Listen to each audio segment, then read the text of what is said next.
in terms of that Crawford fight, right? That's something that you said for sure. You're with it if you go up to 154. What would you think would be your advantage in defeating him? Just, me being hungry. That hungry, whatever he think he could do, I could do better. Smart, I'm sharp, I'm trying to tell y'all, y'all gotta see when I would fight somebody that's better, it's gonna make me better, Exactly. Yeah, and people don't understand that. When you fight better competition, better guys, it make you sharper, it make you better, it make you think, it make you go to the next level, and the fight might even be easier than what what you think, what other people think, right? Because I know what I'm gonna do.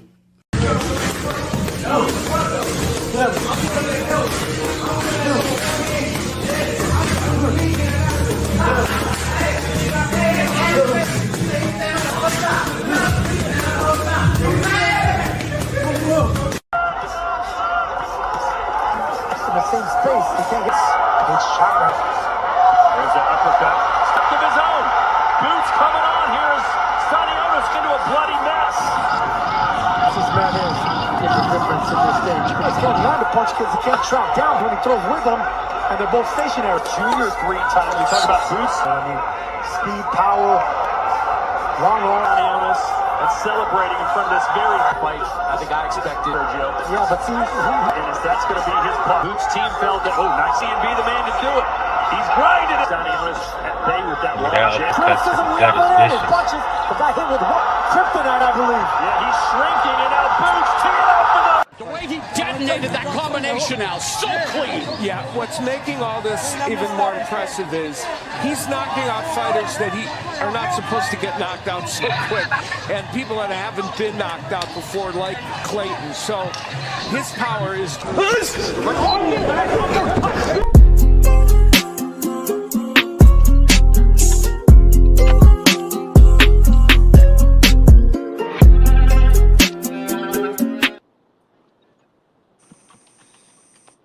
B3 Picks TV. We in the building. Already got my brother Marky Dan, D-Free. We working. What's going on, fellas? And salute to everybody that's about to pull in. When y'all come and smash the like, punch the like, and definitely follow the channel, B3 Picks TV. Also lock in with my brother D-Free Sports Talk and Marky Dan, the Historian, Democracy 101. It's gonna be a road show. I'm gonna work today. Yesterday, I done fell asleep on the live. I had I ain't gonna lie, I was fired up, and I went out, got some chicken wings. Next thing I know, I was like, okay, I made a little bit of, I ain't gonna lie, I made a little money over the weekend. So I said, let me take one day off from one day off. I took Monday off. Man, I was listening to T Hill and Free Cooking, and then Blue was on the line. Next thing I know, I'm waking up to Marky Dan hitting me up talking about you sleep. I was like, dang. I knew that man was asleep. I was sending this man texts and his mic was open. I could hear the notifications through the mic. That shit was funny. I knew this man was out cold. Hey, I'm done for the day, B3. Already? I just did my last delivery. I done already made 130. Yeah, you can't beat that. For the day. I was gonna go to like 3 o'clock. I said, nah, I'm gonna call it quits now. If I go to 3 o'clock, I'll probably be at 2 something. But I was like, nah, I'm good. I'm gonna hold out. You're doing the right thing. It's good that you can get up early and get deliveries up there. Like here, it really, I mean, you probably can get some early, but it really don't kick off till about 9. Yeah, I mean, in my area, because I got a lot of retirees and I got a lot of people that work from home. I get a lot of breakfast orders, so I get a lot of business. It be busy during the morning. Like it starts in my area like around 6:30, 7 o'clock. It start getting busy. That's good. And it slows down a little bit around 10 or 11. It slows down a little bit.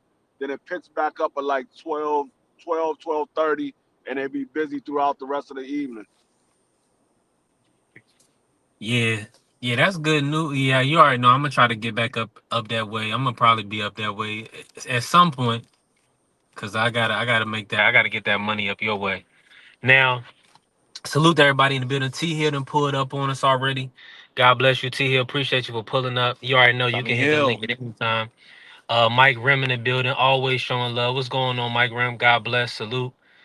Uh, yeah, we working, man. We working. So let me ask y'all this. Let's start off. Let's kick the show off like this, and then I'm gonna move around a little bit when I can, but I want to get us started. Now we got Jerron Boots in this fighting this weekend. We're gonna start the show off like this, right? In my opinion, I believe that's gonna be the next big. I think that's the next big fight for Crawford. I think Benavidez said he wasn't interested in going down to 68. Outside of that, I think the other names I had for Bud yesterday was Benavidez. Um, who was it? I think it was like Boots and Tank. Was probably Boots and Tank, and Tank is an unrealistic fight. Tank is doing his business with Jake Paul. So, in my humble opinion, I'm thinking that Boots is probably market wise, sky, style wise, but people will say, okay, this probably would be the most intriguing fight. I know Eddie Hearn has spoken about making a fight. Turkey has some interest in the fight, but he doesn't want to give Boots any easy fights. I want to know from y'all opinion. I'm gonna start with Freed, and I'm gonna kick it to you, Mark. What's your thoughts on that? Free, and who do you think is going to be? Who would you say is the next big fight for Crawford, or the biggest fight Crawford can make? It's with our brother Prize in the building. The biggest make is David Benavidez, but he's going to have to go up to Yeah. 75. Mm. But I think the next money fight for Bud is probably going to be Saras because that's Turkey's guy. Turkey want to give Saras a chance to be a champion, so I think that's going to be the next money fight. Because if Turkey want to make that fight, I could see Bud saying, "Okay, we can make that fight, but I'm gonna need somewhere between 60 to 100 mil." Yeah, I'm with you on that. What's your thoughts on it, Mark? Crawford's next big What fight. would the question be? Three, my bad. Just who do you think is what's the next biggest fight for Terence Crawford? The biggest fight Crawford can make. I mean, the biggest fight he could make would be Benavidez by moving to 175. Yeah. I mean, just point blank and period. I mean, that's about it. Outside of that, maybe Uh-huh. a Canelo rematch. Now, in your opinion, is Boots Crawford a big fight? Yeah, yeah, absolutely. It's a big fight. It's a big fight. Um, yeah, absolutely, man. Yeah.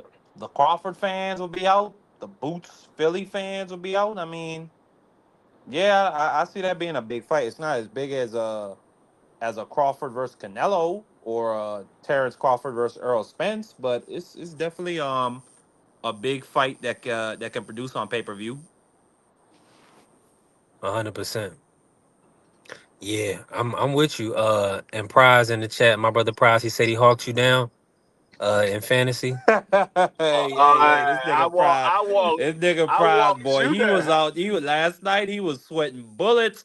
I I lost want, to him by one fantasy point. Brian Mm, Thomas dropped the game winning touchdown in the end zone. I was pissed. I know that nigga mm. Prize was happy. hey, I want B3 down and then pass them by like 15 points. I was like, Nah, God, like 5 points. nah. I ended up with 175. How much did I have Oh for the day? man, 163. Okay, you beat me by 12. Yeah. I was Yeah, yeah, you JCM and got Abuka, Prize. they ruined my whole weekend, man. hey, Uh them, Bill them, Bill Bill put on a dominating performance. hey, just imagine if I would have put Dag on Waddle in there. Yeah. Yeah. It wouldn't even been close. I would have had 195. But that's nasty work. That's 2 weeks now out of the season that I didn't play against the top scoring guy, and I should have won my week. But I didn't have. I had to. Y'all had put up. Yeah. You put up 100. You might have put up the most fantasy points all year, Yeah. or I think, or at least the top two this week against me, and I had I 166. I can't catch a Bruh. break. Yeah, I swear to right God. now. right now, going into this week, I was number 2 in the scoring fantasy team. Soul Winner was number 1, but I might be number 1 now because Soul Winner barely put up 100 points, and I went over 175.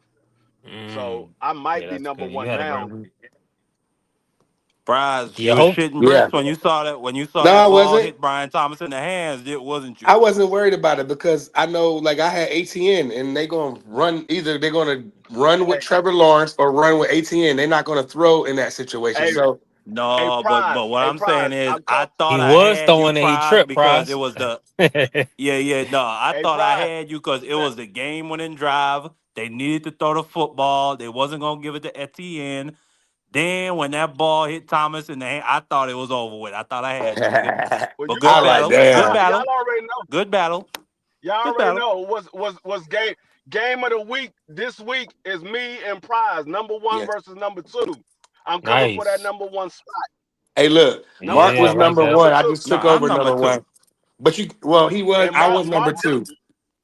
Go ahead. yeah, I got the Mark dub over dropped down you. to number 3. I got the dub. I got the tie No, breaking dub over it you, don't it Free. don't it don't go by the dub. It go by the points. If you got the same record, go by points. You're Mm-hmm. number Oh, I 3 see. now.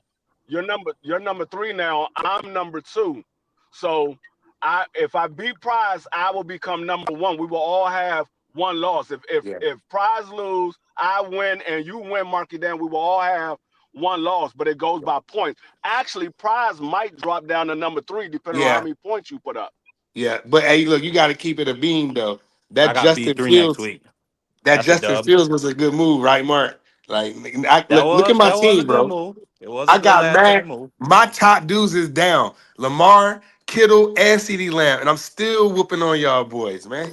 And y'all's like, y'all laugh at me when I pick my team. Y'all niggas was laughing at me on the draft Hey, night. They laughed at me too, Prize. You hey, ain't alone. you definitely McCaffrey Prize. looking I to give be it a to you. good, You definitely solid selection right now. He not even having definitely close to whooping his on best them, but season though, B3. That's the crazy thing. it ain't no whooping on me. It ain't no Still whooping on putting me. up You definitely points. whooping on them. It ain't And no Nigga whooping had And on me. Mark, to 140 beat on me, you, I beat Prize. me, you better be ready to put up at least It was 100 to 160. 146, something like that. Yeah, free team, nice. Free, they capped Jacoby. last week. Free was projected to have 120 points. This brother had 175. Yeah, because that running back for Washington snap. That's crazy. I was like, hey, what? Jacoby snap. The running backs for hey, Washington. J, Yeah, and Emeka yeah, Abuka. Hmm. JCM. The res- They unleashed Finally. JCM week number 5. He will be yeah. getting. Dog, that man had 14 touches for 150 yards Hmm. Yeah. combined. He had He had Damn. 2 passes for 39 yards, which was 19.5 reception. He had 12 carries for 111 yards, which was 7.9 a carry. He was already going into last week number 1 out of all running backs per carry. He was already number 1 per access rate per carry.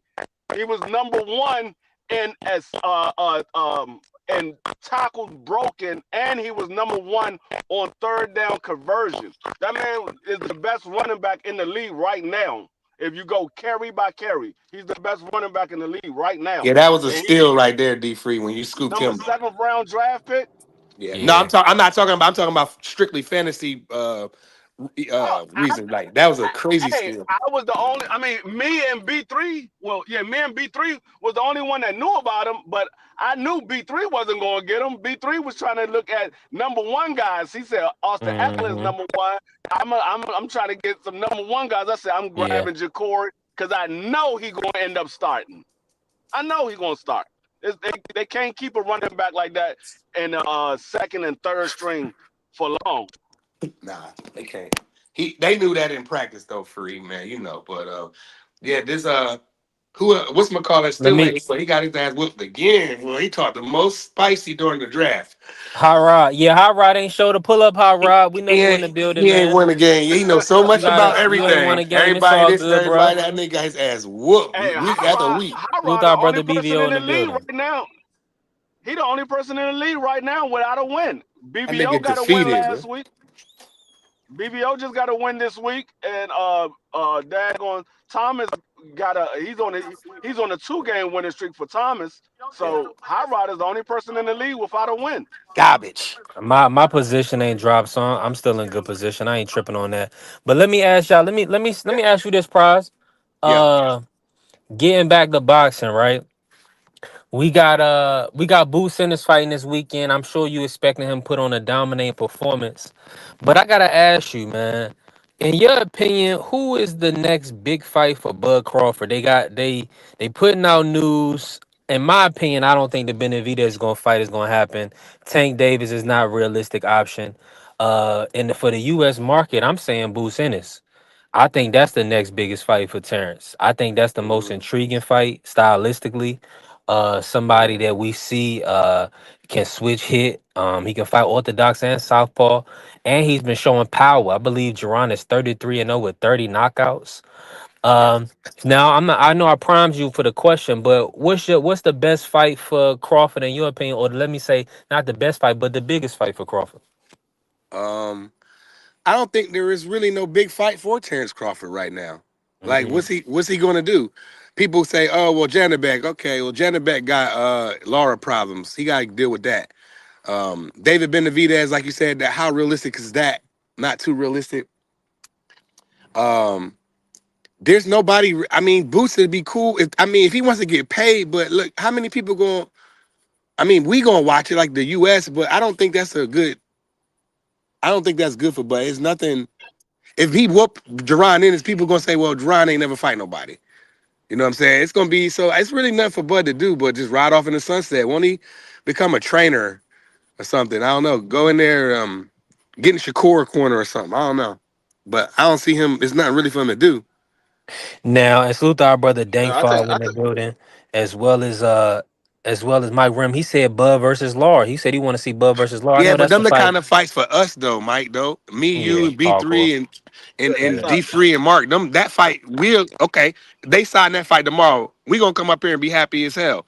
But the Yeah. mass majority of the boxing world gonna grind it up. They gonna talk about I, how old Laura is. actually This is Actually, to be honest with you, I'm not gonna be that excited for the fight. I mean, I think there's other better fights for Bud Crawford than fighting Laura. I'm not yeah. even excited for Bud to fight Jennebeck. I mean, of course, I want to. If he's going to 60, I want to see him fight the champions. But I'm not excited for the Right. fights. There's Right. other better fights for him. Like I Like said, what I though?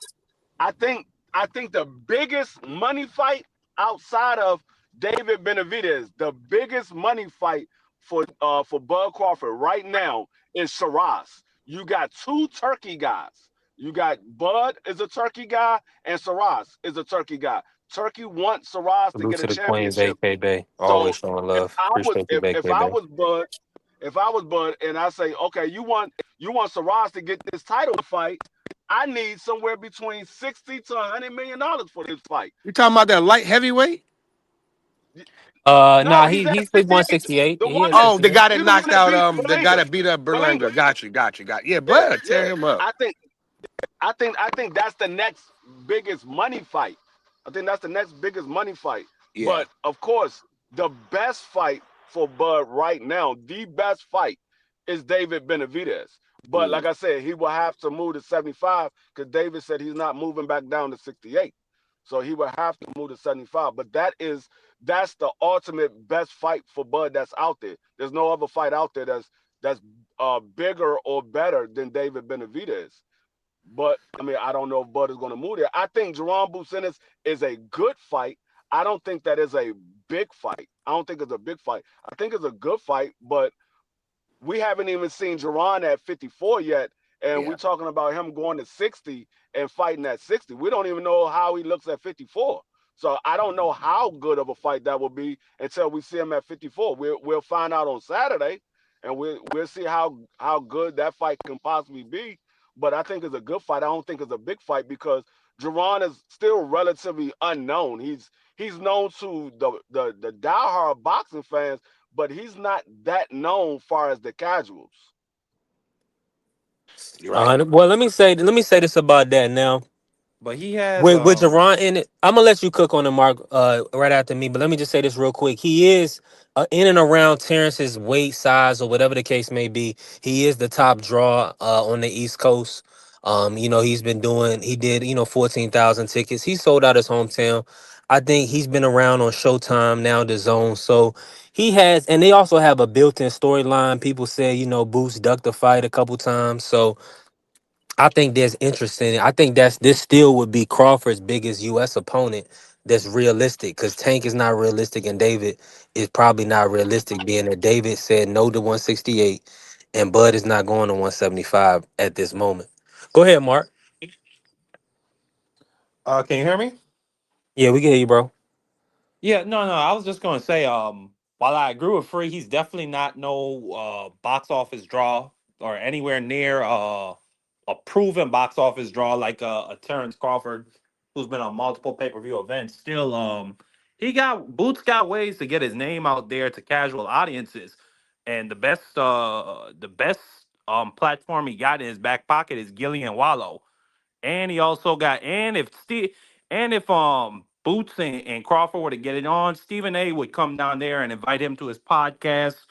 Like I just think that fight on its own would generate the type of attention that people would start looking into Boots Ennis if Yeah, they Boots didn't would be already on know Uncle who he Shay. was. He'll And go he on Uncle Shay and everything, Mark. You're right. He'll be big. That'll be yeah. a big fight. Yeah. So that's all I wanted to say. He got his own. I agree. He's not at the level of a Crawford, but he got ways to get his name out there. Now, let me say this, not the level of a Crawford, but let me ask you this. Who's bigger than Boots in your opinion? You can't name Canelo because the rematch is not going to happen. David is not going to happen. Tank is not going to happen. Outside of those three names that's active fighters, who's bigger than Boots? Who's doing more sales than Boots? That's realistic for Crawford. Um, who's selling out more arenas at this current moment? I mean, nobody's doing what Boots is doing. In terms of selling tickets Right. under 168.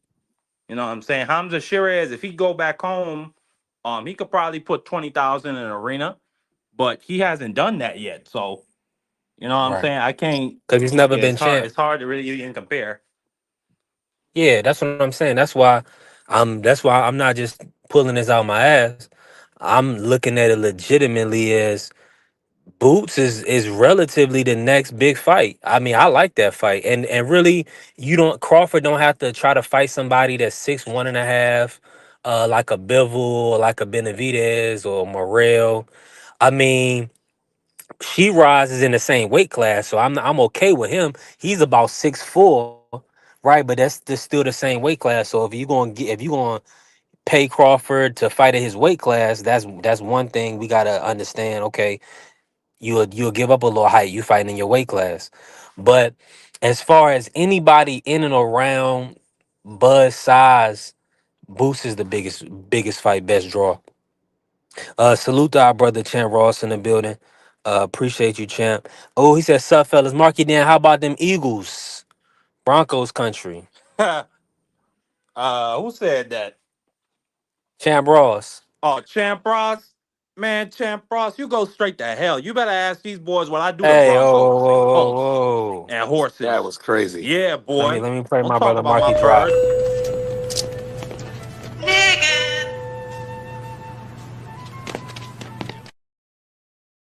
It's different.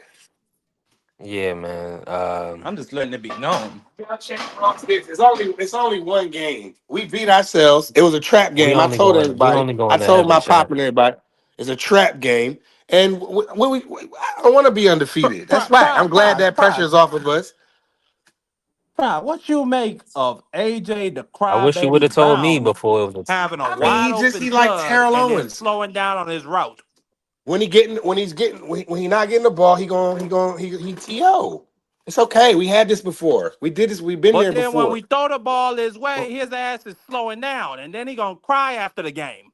Man, he all right, man. The kid just wants to contribute. Winning ain't good enough for him. He wants to win and contribute. So you know what you got when Man, we traded for AJ Brown. We know we was getting in there. We was happy. He made big plays. He's going to get 1,000 yards. Everybody just need to calm down. Damn, he our Philly need to fans are getting calm on down my and nerve. stop crying. God damn it, he get on my Yeah, maybe nerves. so, but he's all them receivers is divas, man. When they need the Smitty ain't ball, no bro. diva. Who? Smitty. I mean, Bro, he's working extremely Well, there's hard, man. rumors that they had To an even hour be where meeting. he's at. There's rumors in Philadelphia circulating that Jalen Hurts, AJ Brown, Devontae Yeah, I saw Smith, that. and somebody else's one other guy. Saquon. Saquon had an hour meeting today or yesterday. So they're gonna I'm get be on the honest, same page. These Saquon. guys they're having a Super Bowl hangover a different kind of way though. Saquon's Yeah, not y'all having will a good bounce year. back. He'll be all right, man. Wait till it's time to win. Now, I didn't get Sounds to. like trouble in paradise. Sounds like trouble in paradise. Hey man, listen, Yeah, This you is absolutely. can't win the literally Super Bowl every every damn year. year with this crybaby ass wide receiver. Every damn year this nigga is Nah, they just crying. tired. They just tired of tush. They tired of pushing tush. They want to catch passes. They Whoa. tired of lifting the QB. They tired of lifting the QB over the goal line. And Yeah, come that's on, another man. problem too, champ. That Saquon, they're loading the box on Saquon, and Saquon, what he does is he freed Smitty and AJ up last year. Since Saquon is not working, if D Free will tell you that, since Saquon is not working like he should be, it's throwing the whole shit off. Believe it or not, It because ain't just Saquon though. We no, I'm lost saying if Lane Saquon was Johnson. ripping them big runs, they're gonna have to respect it. And that's when Jalen Hurts and AJ Brown and the receivers can do their job. Right. It all makes all the parts got to move for this thing to work, bro. Because it No, kind of but players Landon and quarterbacks Dickerson, together. even before he got hurt, probably he was working on a lame calf, and he was dealing with that shit from last year. Yeah, that's what I'm So I saying. don't think he, Hey, yeah, I don't think he been how producing. many passes of 20-yard completions do y'all have this year? That's the issue. I don't know that stat off the top of my head. You know what I'm saying? Well, I will tell you this: he's the fewest. He's thrown the fewest in the league out of all Okay, quarterbacks. okay. That's the problem. That's why they having a meeting. Nah, that ain't the Uh, problem. uh Yeah, shit. yeah, You yeah. can't. You don't That's know. not. Gee, that's not what your Cause when problem we is. throw the hell That's out of the AJ ball last Brown Sunday, problem. we lose, right? We had no We business throw the losing to ball I to didn't that Denver, watch y'all bro. crybaby garbage nigga. ass He game. slowed down on his route, right? We Man, had no one business one losing to play don't Denver, one but play shit don't happens. determine no game, man. It This can. game was decided by one score, nigga. What are you talking about? Man, it's plenty of plays in the game that could have changed the game, man. All right, but when we come to your And ass, I don't want to hear no crying. I don't want to hear no crying from this nigga. I don't I control no shit in mean, that I building, but mean, goddamn it, I don't want to hear it. I mean, you want them to save your ass, man. Get them the ball in the first quarter. Get a consistent basis. Uh, Aaron Rodgers doing with DK. DK broke an 80-yarder a couple weeks back. Like, get my brother working on some slants, man. Y'all want him to be Superman and shit. But Hey, y'all got to remember, we're dealing with a new offensive coordinator. yeah. He It's a said lot he of worried stuff. about stats, not the team. They won 21 out of 23 games, and he complaining. Right. Mike Rim agree with you. Want to agree He wants to. with you, Mark. They don't want to He hear. wants to But win, see, the but thing about it is, winning is not good enough for AJ B3. Winning is not good enough for him. it A wouldn't Super be for Bowl me champion is either. not good enough. Wants He to already pad the did that. He stats, did it bro. already. He did it Right. already. So now it's all about my stats and my So legacy. yeah, because he's trying to be a Hall of Famer, man. He with a quarterback that's not consistently getting him the ball, But and they he got a has thousand Hall of yards Fame last year. talent.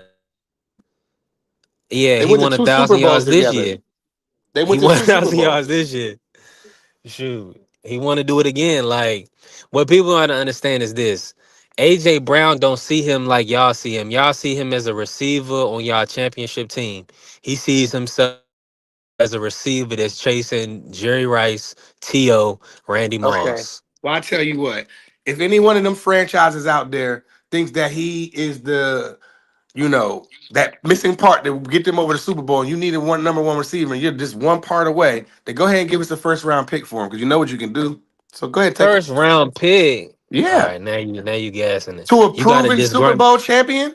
Yes. you got a disgruntled receiver though. It's if he wants out, if Where's he y'all gonna gonna trade go? him. He not gonna okay, where he gonna go? Let me Let's think talk who could about the trade for him right quarterbacks. now. Where's he going? Who would trade for Dallas AJ Brown? got CD The Brown, CD Raiders. Lamb. Raiders. Okay, the Raiders. Listen what you Yeah, said. Raiders. I You mean, think hey, he gonna that's go I mean for that's where he gonna get his stats. And that's what he He and then already you know what's got. gonna happen? Yeah, He that's gonna what he have gonna two. get. He gonna have 1,500 yards, 16 touchdowns, and win 4 games, and he be complaining about how he not winning. He's never gonna be happy. He just needs to just. Nobody's worried about AJ Brown in Philly. He has no leverage. He has no. He's under contract. He's won. I don't. It's nothing he can do but play football, bro. Stop bitching and just. They had a meeting. Let's see what happened. Boxing, please. Yeah, we got to my brother High Rod in the building. Yeah, we can get back to boxing, man. Shout out to AJ Brown, man, a phenomenal talent. The Eagles, y'all have bounced back. Y'all got a great team. You win some, That's you it. lose some. That's it. Now, We talking now. Let's talk so about we them Tennessee Titans, homie. I told niggas them Titans was gonna get their what they first got the dub. upset? Come on, man. Oh Cam yeah, Ward somebody went missed it. Okay, that crazy was for you. the first time. I just had a feeling, Yeah, man. The good game, Cardinals Cam. are a wild card team, not a wild card playoff team, but a wild card organization. You don't never know what you're gonna get from the Cardinals, and I just felt like the Titans could get it done, and they did. Mm. Cam finally had a Yeah. good game. I was happy for him. People talking bad about that kid. That team is And garbage. not to just get into football, but I also told folks that Florida beating Texas because Florida has a top five defense in the nation. And niggas saw what happened. I mean, I think we Yeah, they saw whooped Arch that Manning ass. getting beat up from a mile away. I think anybody saw that happening. Yeah. And he gonna get beat I up mean, again against OU next week. Mark, if that was the case, Texas wouldn't have been favored. Yeah, send his ass to Seattle somewhere, Mike. I don't Them care. nigga, Like, get rid of him. If he gonna cry I like this, mean, get rid of him. shit. I mean, shit. Them Penn State Lions will favor what 24.5 over Nico and UCLA. We saw how that shit went. Them I bookies don't know never what the took hell they talking about every UCLA. Saturday. Just let you know how bad Jonathan Franklin is as a head coach. He can't win the big ones. That's not even a big game, you know. For you lose to UCLA, after they just fired their head coach. That's pretty Yeah, embarrassing. yeah, yeah. I talked about Mike Gundy, but they're gonna get him out of there. They're gonna get him out of there. I don't know how This much nigga money Penn State got Mark, in from their boosters, but they're gonna find a way to buy him out of that deal and get him out of there because he can't keep Man, looking but this bad. who you gonna replace him with? That's the thing, man. They're gonna have Shit, to find a new coach, because at the end of the day, y'all know, man, not Greener it's than on the about other getting that side. top Not talent. They Greener gotta on the get other side. Not man, always they Greener need on the it. other side. yeah, that's what I'm saying, Rod. And then you got brothers like Jeremiah Love, man. Let him get a back like Jeremiah. He was popping when he had Saquon, right? So, what I'm saying? You gotta have that back, man, in college. But And then that's on defense. him. He's the These recruiter. defenses are so trash in Big college. Oh trash, my bro. It's like god. high school because everybody's not like an all American like on NFL. Like It everybody's makes all it American. That's a big unwatchable, difference. bruh. Yeah, it is. It's really hard to watch. Respectfully. Yeah, for Respectfully. sure. Let me ask y'all this though. Oh, and salute to the Corn Huskers. My room said, yeah, the Nebraska Corn Huskers are gonna make a comeback. Okay. Yeah, I like Man, the Corn. What's the quarterback name again, Mark, for the Corn Huskers? Dude's a Dylan Riola. weirdo. Say it again. I forgot. Dude is a weirdo. Yeah, he a The Never Patrick kid, seen he Mahomes you ain't never meat seen a boy. He's grown ass as man. BBO would say, he's a Patrick Mahomes meat boy. That's You what ain't never Dylan seen oh a Riola grown wow. is. ass man do what he do, bro. That dude is a weirdo, man. You talking about? Is that the Oh guy wow. that is that the fake Patrick Yeah, Mahomes guy? Yeah, yep, that's Oh, that him. that dude dude is is so. that dude is That's so weird. weird, dog. Yeah, real He Oh, shit. he got what he tried to like make like act like he's Patrick or something. No, he No, looked like him. Like His no, hair no. cut He like tried him. to everything, do he imitate everything Patrick. like His Patrick. His hair, his haircut, the way shoes, he his talk, the uni, way he the way he walk, the way he celebrate. throw the ball, everything he tried to do like Patrick Mahomes. He's so weird. Yeah, it's real. It's real He's cringe weird, worthy. bro. He's So weird. cringe. It's definitely cringe worthy.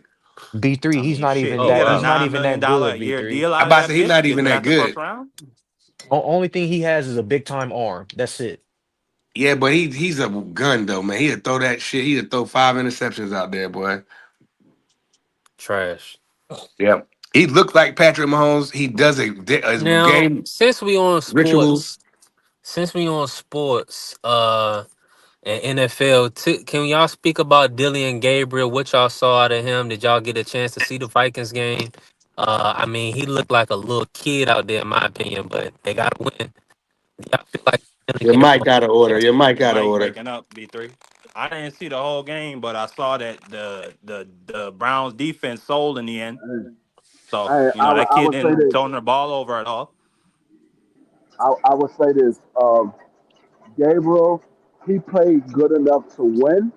He played good enough to win, but you got to remember that he played against. I mean, he played against a Vikings team that was missing a starting quarterback, and I mean, let's be honest. Daggone Carson is who he's always been. He's one of those guys that if he doesn't have a great team around him, he's not going to do much of anything. But I think Dable played good enough to win, but he's not a starting quarterback. He's not. He got a long way to go to develop to become a starting quarterback. The Browns probably, if he's going to be the starter, the Browns probably won't win another game. Damn. My brother BVO in the He building. popped up like Candyman when you said the Browns. Yeah, but that's what he's supposed to do. That's my brother. The Oh, Browns, the Browns is going to be in every game Salute of to the season everybody. because they I'll have a just top say three this. defense in the NFL. They're going to be in every game of the season because they have a top three defense in the NFL. It's just it. Yeah, and When AJ I love Brown is talking about, Go can ahead, y'all hear me? BBO. Yeah, I can hear you. Oh, okay. I yeah, just keep big hearing bro. people saying so. What I was saying. So. Okay, no, what I was saying is what AJ Brown is talking about is very simple. One more. A friend of mine right now is negotiating back and forth with the Bills. Your mic went out, brother. BBO fell down. They had this amount of yards per catch. He didn't play this Wait, Come many on, BBO. man. games. Pass So the you got to fucking remember, ball. You see me open, man. BBO, you got he. to start over. You went out, bro.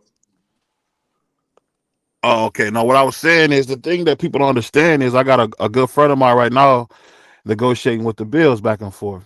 He's a third string corner. So he's getting about probably 70, 80 snaps a game, right? And the thing you got Nice. to remember, if you win, that's cool.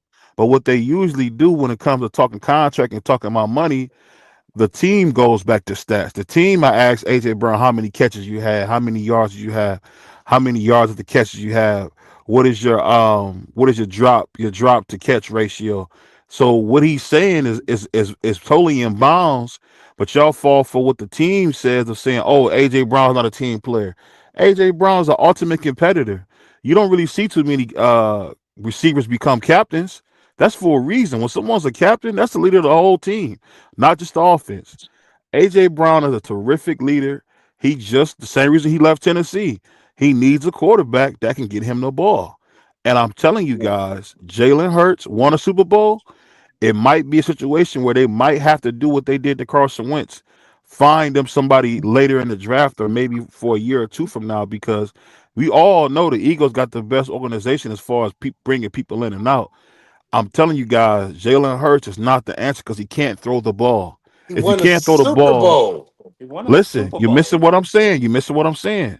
You can win a Super Bowl and go to a Super Bowl, but that doesn't mean that you can play 17 games of football. It just doesn't.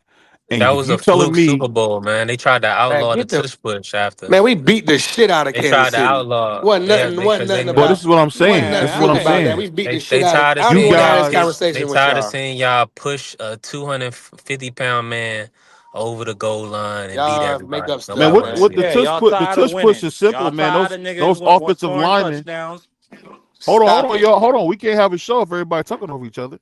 All I'm saying is, if you talking about why they cry about the tush put, is because the offensive line is jumping the count and they're jumping off sides early. That's the whole cry about the tush push.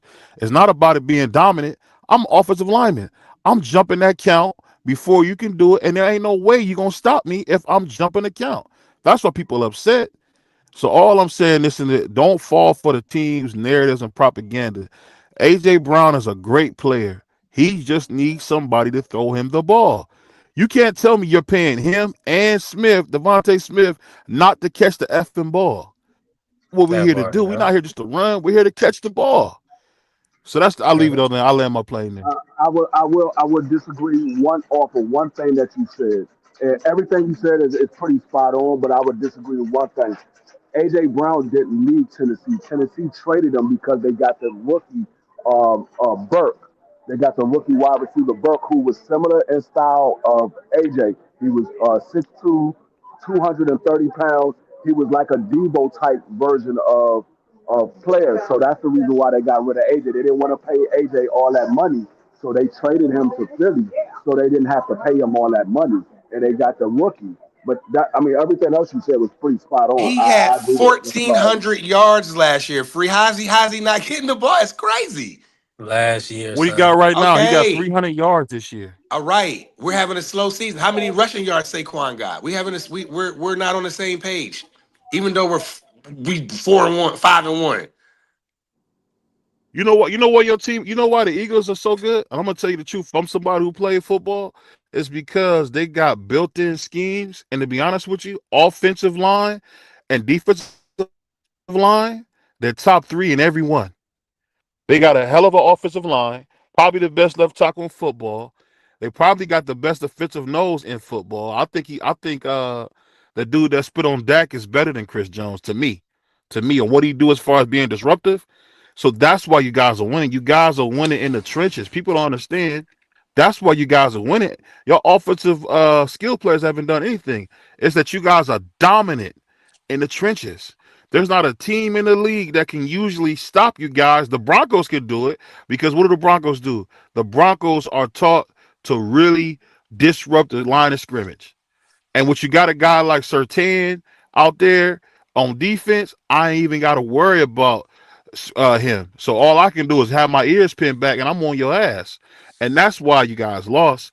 But you guys are going to beat a lot of teams off just what you have at the line of scrimmage. Most people don't know that because they don't know nothing about football. But football starts at the line of scrimmage. That's why y'all want to find that big rugby dude who's 6'8", throwing across the field like that. Yeah. You right. You right, baby. I ain't like. I mean, My bad. you I put. know people don't like talking real football. No. You went. That was some real spill right there. That people need to be educated. Football starts in the trenches, like you said. So that's what we good at. So we exploit other teams that way. But people want us to play this Not way. good. No. Not good. Not good. The Eagles might be all time great at it Okay, right that's now. fine, and that's fine because you played at a You high haven't level. seen Yeah, you Nobody ain't played. saying. I mean, you ain't Nobody telling on no this lie, offensive panel. line, BBO. offensive line this Nobody dominant played on a since the higher level 70s. than BVO on this panel. So, like what you're saying is No, 100% right, I'm and they telling you for trying to what we stop us. watching. You haven't seen a line this good since the damn 70s, bro. That's how good that offensive line is. Maybe that Y'all Cowboys actually line was got good. better when Jason Kelsey. Y'all got We way always, better since y'all let Jason Kelsey go. Because for the first time, wherever y'all center is, he blowing niggas' heads off coming up the field. Y'all wasn't doing that before. That's what I'm saying. yeah, You gotta give Joe Banner his credit. Y'all got a hellified defensive and offensive line. Y'all let Fletcher Cox retire. Nobody would let a guy that good just retire like that. Why? Because y'all had another guy right behind him. yeah. We got all the pieces. Is that we got Fletcher to get on Cox the is going same to the page. to the to the We Hall of trying to Fame get probably used to next year. we trying to get used to a new coordinator. You know, No, our y'all got to get coordinator. a different quarterback, man. Nah, that ain't it. He threw 3,900 yards last year on 23 touchdowns with 8. We having a slow year. We can't blow the roof off every year, Man, I don't know but why we Sirianni got to is not figure out calling the play. coming down the stretch. You know, football goes in every 4 weeks, right? So the next 4 games we're gonna have to get it He can't together. throw See the where we ball, at. man. How you gonna say somebody can't Y'all throw the got ball Tim when he had Tebow, man. 3,900 He passing said yards? Tim Tebow. Man, you being disrespectful. I'm gonna tell you this. I'll put it like this. If y'all had to Yo, do Justin OG, from that's the disrespectful. Chargers, He called him he would have Tim threw for 5,000 Tebow. yards. But he had 1,000 rushing yards, over 1,000 rushing yards. Yo, If nah, you have nah. Y'all Justin don't. Herbert, if I had Justin Herbert in Plus, that he Hey, had Eagles offense, they're 15 gonna rushing effing undefeated. touchdowns. He had bro. 15 rushing touchdowns and 23 yards. He'd He be didn't turn the undefeated. ball over. He still he still got AJ Brown the Bro, ball. he's nothing but Tim 1,400 Tebow, over dog. 1,400 yards last year in the win, and we dusted off the Chiefs in the Super Bowl. Blew them out. We having a Y'all Super didn't Bowl blow him out because of hangover. Jalen It Hurts. You blew him out happens. because of the offensive line and defensive line. It wasn't It because of Jalen happens, Hurts. bro. No, y'all not. Y'all having a quarterback who can't play hangover.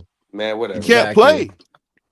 How he If can't y'all play? had Dak And Prescott, if he y'all had had Dak 23 Prescott, passing touch. Dak y'all would Prescott be had how many playoff undefeated. games he won? He's a seasoned player. He played good in the Dak season. Prescott ain't never played on a team as good as y'all.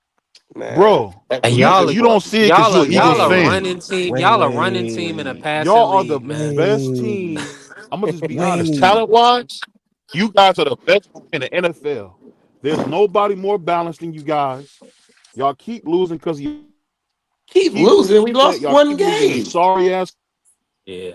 quarterback who can't throw bro. the We ball, won What's going who's on, 21 known for out SJ? of more for how 23 bad he games. dressed than how 21 he out of plays. You 23 know games. BBO How you come over saying we here to keep cause losing? chaos, They That didn't man. don't win make no because of him. sense. You're missing it. He OG gonna come over Thomas, We here won and cause 21 some out of he chaos. says 23 Jalen games. Hurts is Tim Hold on, Tebow. hold Oh on. my T Hill, God. T Y'all Hill, niggas. T Hill,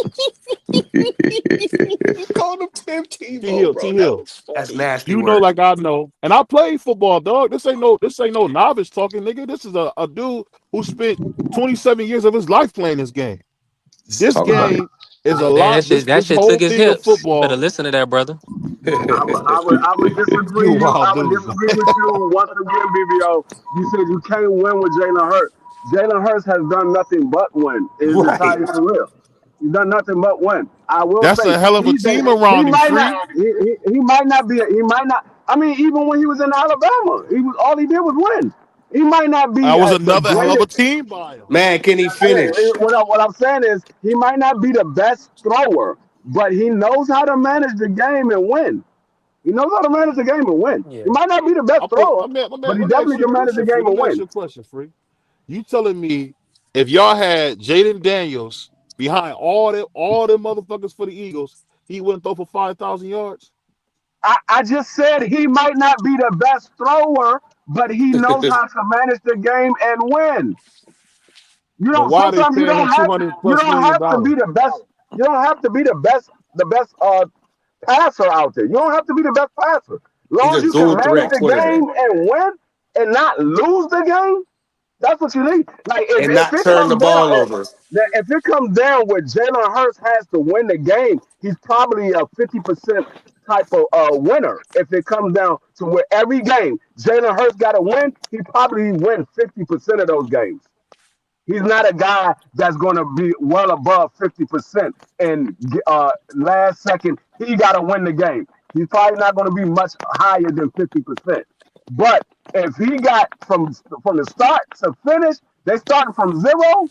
He know how to manage the game and not lose the game. He know how to manage the game. Man, It's just what's the if big they white get boy's name?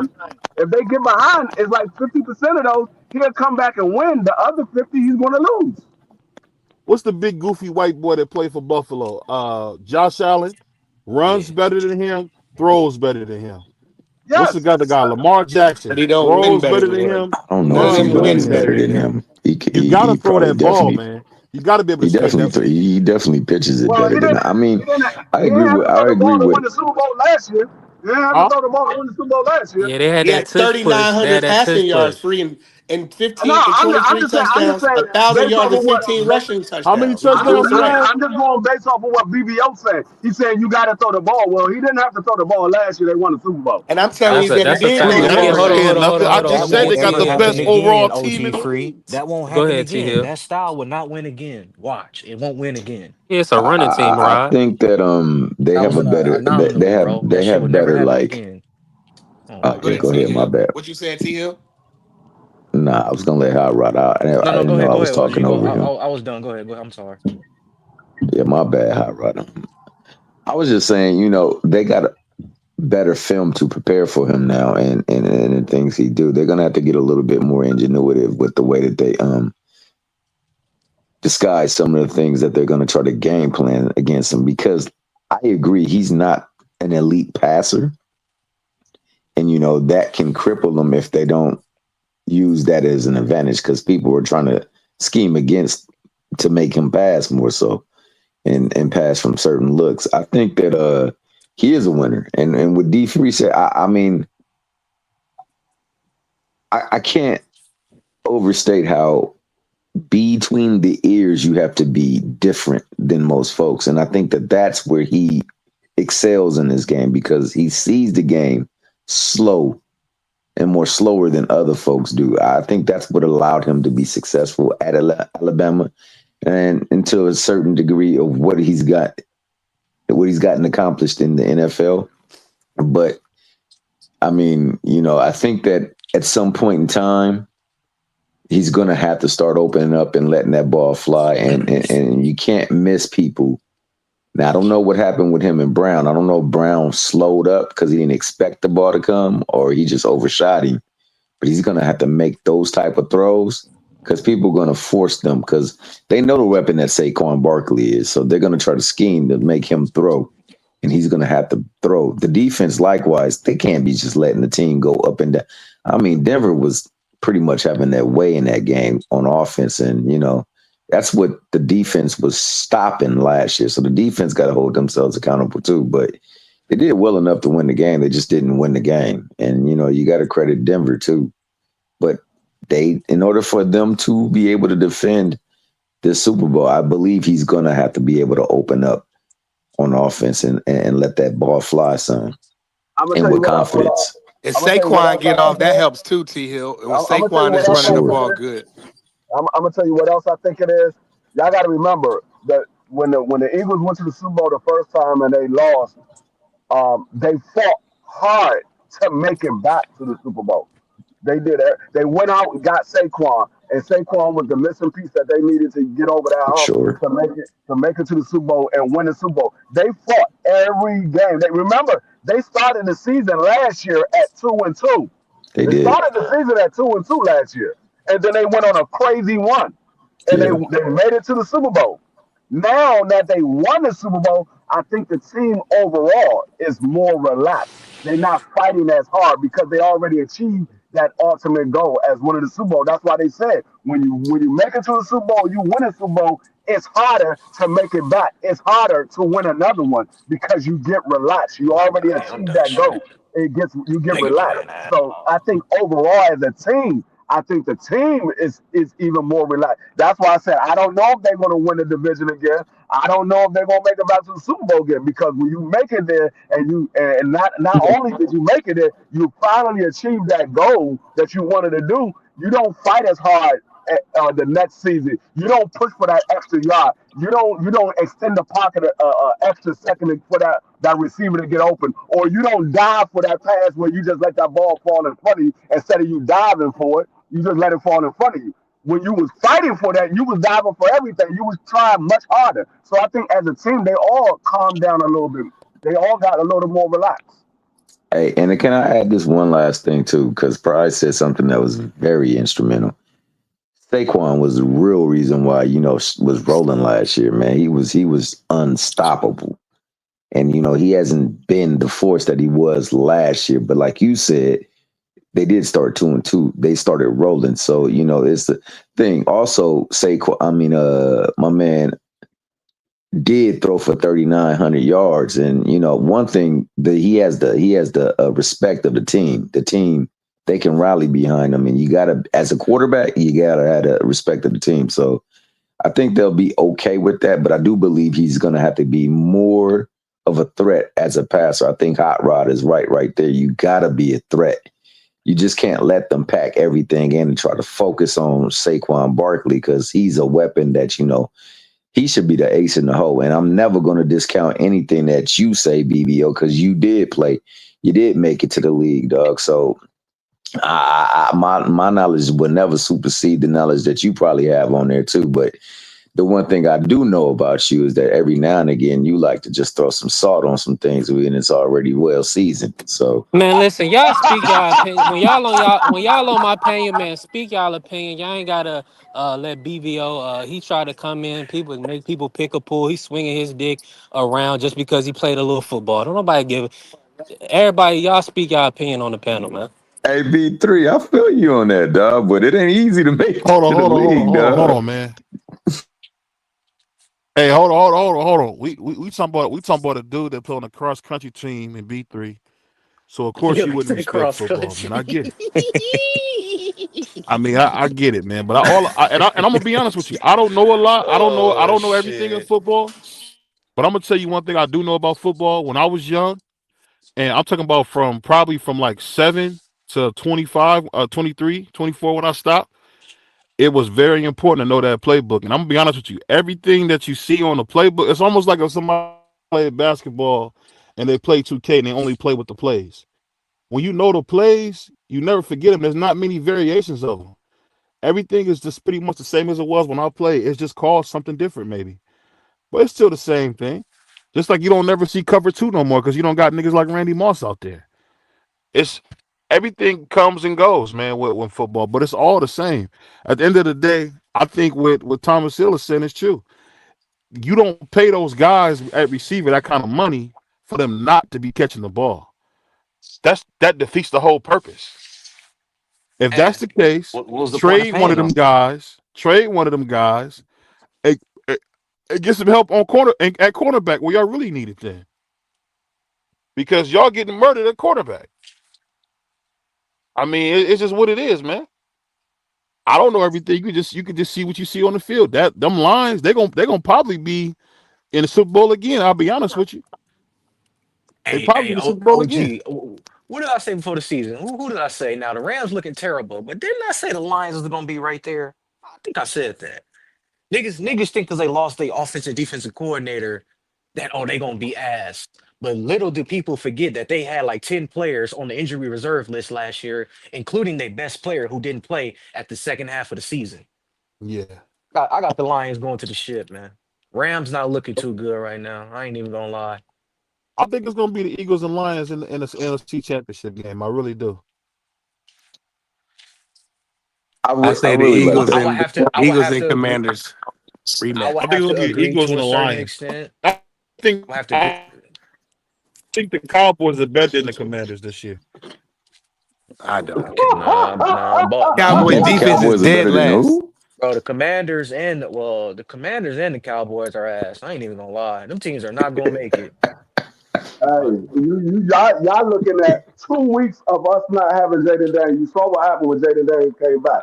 The Chargers couldn't score past 10 points. Hold They on, you scored switched 10. now? You We talking Yeah, that scored about was a us? good. 27. We scored I was 27 impressed by that unanswered win. points. I was impressed by that win 'cause I think highly of the Chargers. That was a good win. Yeah, we scored 27 unanswered points. You see the Yeah, difference with Justin Jaden Herbert Daniels in there. is a monster. They got them another little John Elway. But The Chargers? but but OGBVO, the lead has always thought highly of Justin Herbert. It's just it has never clicked, you know? Now you got Jim Harbaugh running things and you see Yeah, it's you're clicking right. You're now. right. Hey, shout out to Keenan Allen, man. I heard he real close to getting 1,000 catches, man. That's a huge accomplishment, man. Shout out to Keenan Allen, man. 900 Yeah, shout out Keenan Allen. He's still. plus receptions, bro. Hey, That's amazing. man, forget Keenan That's Allen. greatness. Shout out to Debo Samuel, the first wide receiver in history to get 5,000 passing yards and 1,000 rushing yards. Yeah, Debo nice too. Yeah, he built like a bag, man. That's a Debo. Greensboro product, Keenan Allen. And Mm-hmm. you know, Phenomenal talent. Yeah, I think he from North Carolina, I believe. But that's amazing, man. To Mhm. have 1,000. You realize Shannon Sharp ain't got 1,000 catches? Michael Irvin don't got Yeah, 1,000. but yeah, Shannon he He Sharp a got Hall of game Game was is Famer. cut different, but I'm short. just saying it's a lot of great players. Randy Moss don't got Hey, a shout out thousand to catches. homie Just Do Boxing in the building. What's going on, Justin? about to say, Yeah, this I, brother, No this brother I'll problem. say Keenan. this, Hey, man. T Hill. This Yeah, brother Keenan. When we was in the gym at the YMCA, he's 13 years old. He was putting that thing down 2 hands. You know what at I'm saying? Off 13. the 1 foot, off the 2 foot. Yeah, man. Oh He was a yeah. freak. Niggas who gonna play can really. Hey, you know what's funny? The best basketball players is football players, in my opinion, Also, man. you was old balling BVO when you just was took in my high school, BVO though. just took You was everything I giving was people about Me? to buckets. say. Hey Oh B3, yeah. you know how you was a hooper, Okay, that's right? where I get the three from. Hey No, B3, I was. I ain't actually like you no know how you Keenan was though. a Keenan hooper, was a freak right? of nature. I just had a jump shot. Yeah. Bet you your best players at your high school was your football players, B3. Yeah, for sure. Football niggas be dunking and everything, man. Not. Football niggas don't even be It dunking all on each depend. other. It all depends on where you at. Cause I'm gonna be honest with you. Like, uh, yeah. Cause David Emerson, he went to our high school too. David Emerson, y'all know David. He played corner for the Raiders and for the Commanders.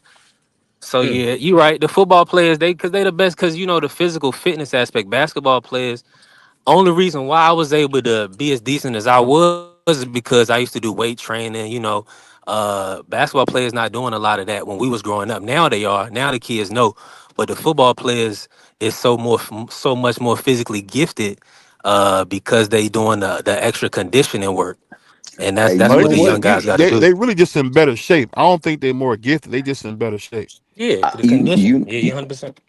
you I know think what I heard, and this is from a specialist. He said that they are a lot more, I guess, inclined to be in good shape and conditioning for the sport that they play because they specialize in training for that, and they don't play as many other sports, and because of that, they're getting hurt a lot more often. And They I got didn't way too believe many that. games, T Hill. 15, 17 games is ridiculous. Yeah, yeah. That's think ridiculous. And they talking about having another one. I about to say they ain't talking about adding Nobody. another one, ain't they? from what I've seen playing sports all my life, the most athletic players I've seen is either your receiver or your corner, because they can go start point guard on your varsity high school team in basketball. Whereas if you take a point guard in basketball and put him on a football field, he gonna be holding the clipboard. He can't play corner. He can't play receiver. Like it's I think it's just levels different of athleticism when it comes to a football player than everyone else. Like you got baseball players that some of their best players come from football. Like some of these players' first sport is football. They go play baseball and basketball as a secondary sport because they're that good. Allen Iverson, his sport was football. He had to go play basketball because he got in trouble.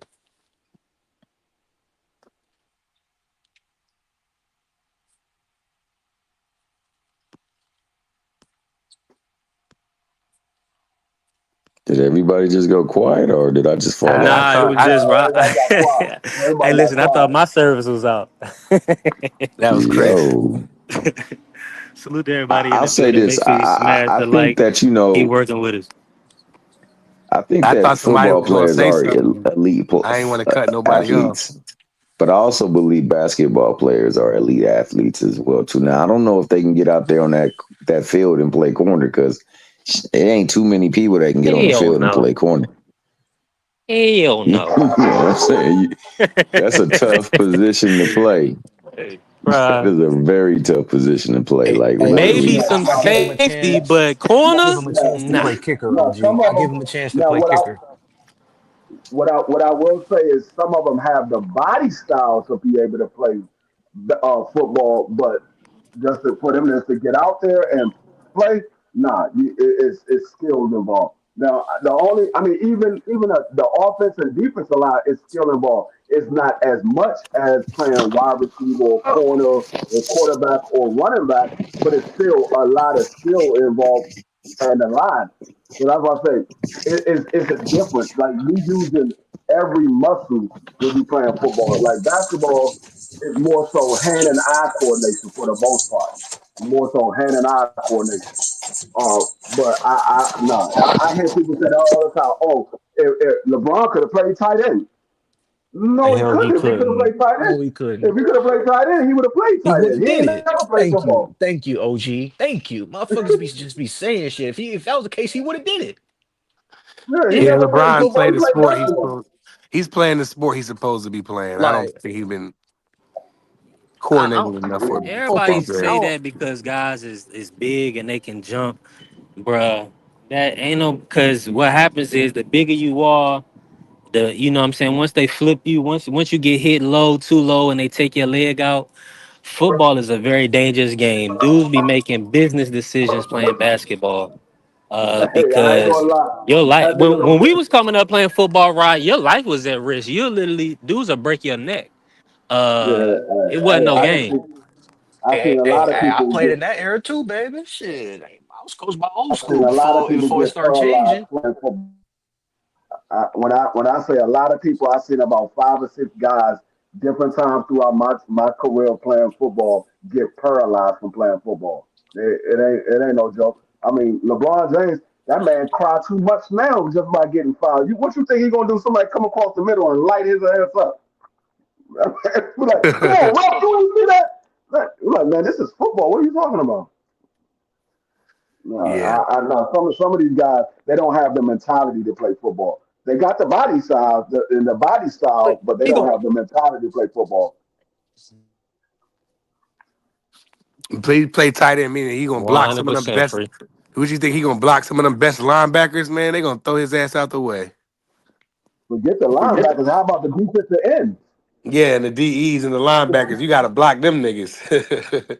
You ain't just No, catching, no, receiving. You ain't just you a tight end. He said y'all said tight end, not receiver. That means you got to block, homie. right. Yeah, they expect. Oh, he gonna be a daggone. He gonna be a daggone. What's my man name? Antonio. Not Antonio Gates, because Antonio Gates blocked too. They I think about to he say, gonna but be he Tony. blocked though. Yeah, they think he bro. gonna be Tony Gonzalez. Tony Gonzalez had to block sometime too. Yeah, All of these yeah. tight ends got to block at some point. They're not I just ain't Look, running gonna. routes. The only one I saw, the only tight end that I see that run routes that very seldom block is only two of them. That's Pitts for Atlanta, and that was Aaron Hernandez for Miami for New England, the one that ended up taking his own life. Those are the only two that they very seldom ever got lined up on the line and blocked. Most of Right. the time they line up as a wideout, and that's Yep. because of their speed. And then when it was time for them to block, they had New England had Gronk and all that, so they, you know what I mean. Yeah, So he ain't yeah. have to So block. nigga LeBron play football. He would get mangled. They put that I nigga at can't wait. the end. I can't wait for Terry to come back. And that's another Yeah. thing too. We playing these games without our number one receiver. We ain't even got Terry yet. Terry ain't get going yet.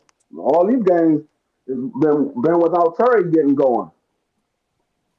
Do y'all know Mhm. Yeah, Terry that's a great point. McLaurin and Jaden Daniels had the highest connect pass rate? I mean, highest quarterback to receiver pass rating since 2012 with Tom Brady and Gronkowski. They're, the quarter every time Mm, that Jaden Daniels threw the ball to Terry McLaurin, that's called his them quarterback good rating hands, was man. 128. That's what his quarterback rating was. Throwing the ball to Terry, it was 128. That is Yeah, that's no top other. tier. I mean, the last time a quarterback and receiver, their rating was that high was 2012 with daggone, like I said, Tom Brady and Gronkowski. Now, So yeah, I appreciate everybody. I don't know if hopefully my audio coming through, but You we good, you good. good. yeah, just to kind of, I want to get us back in the boxing a little bit, Rod. I kind of want to get you, because I know you said you excited for the Haney Norman fight. Just to put a cap on NFL. I mean, respectfully, we know Saban moved on from Jalen. The arm talent is just not there. He's a great player, a phenomenal football player, but he has some certain things that he definitely needs to improve on, and it's really taking him. Shirt on there. I made it myself, bro. Something you got some for sale? Nah, I don't. Uh, My information, though, I'll get you I one. take information. Yeah, All right, I'm that's about good. to real life. I'm excited too. Word. That's crazy. Yeah, I'm on You live right now. alive right now? Yeah, That's what I'm talking about. What's the number? Beautiful. That boy 757 networking out there. 572 Five, seven. Wait. Yeah, 572. I put the wrong thing in. This is wild. What's your name? Brad. Brad. Uh-huh.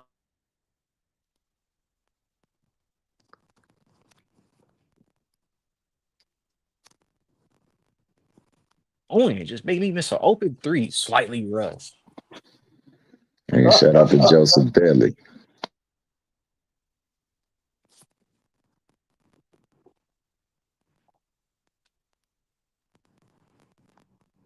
Everybody just got quiet again. It's crazy.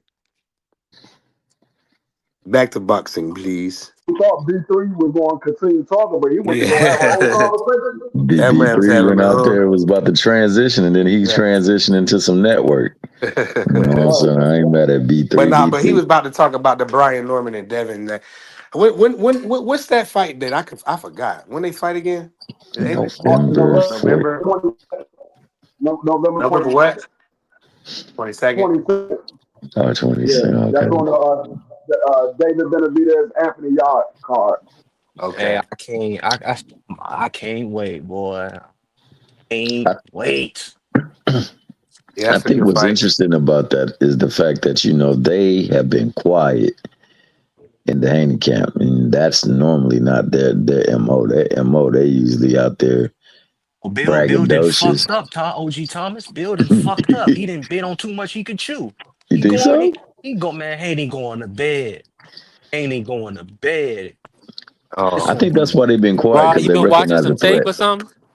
Yo, B3 gonna be mad at me because I'm gonna be on his head when this nigga get knocked out. Talking shit every time. So Nigga, when I'm my talking. name come up, respect it.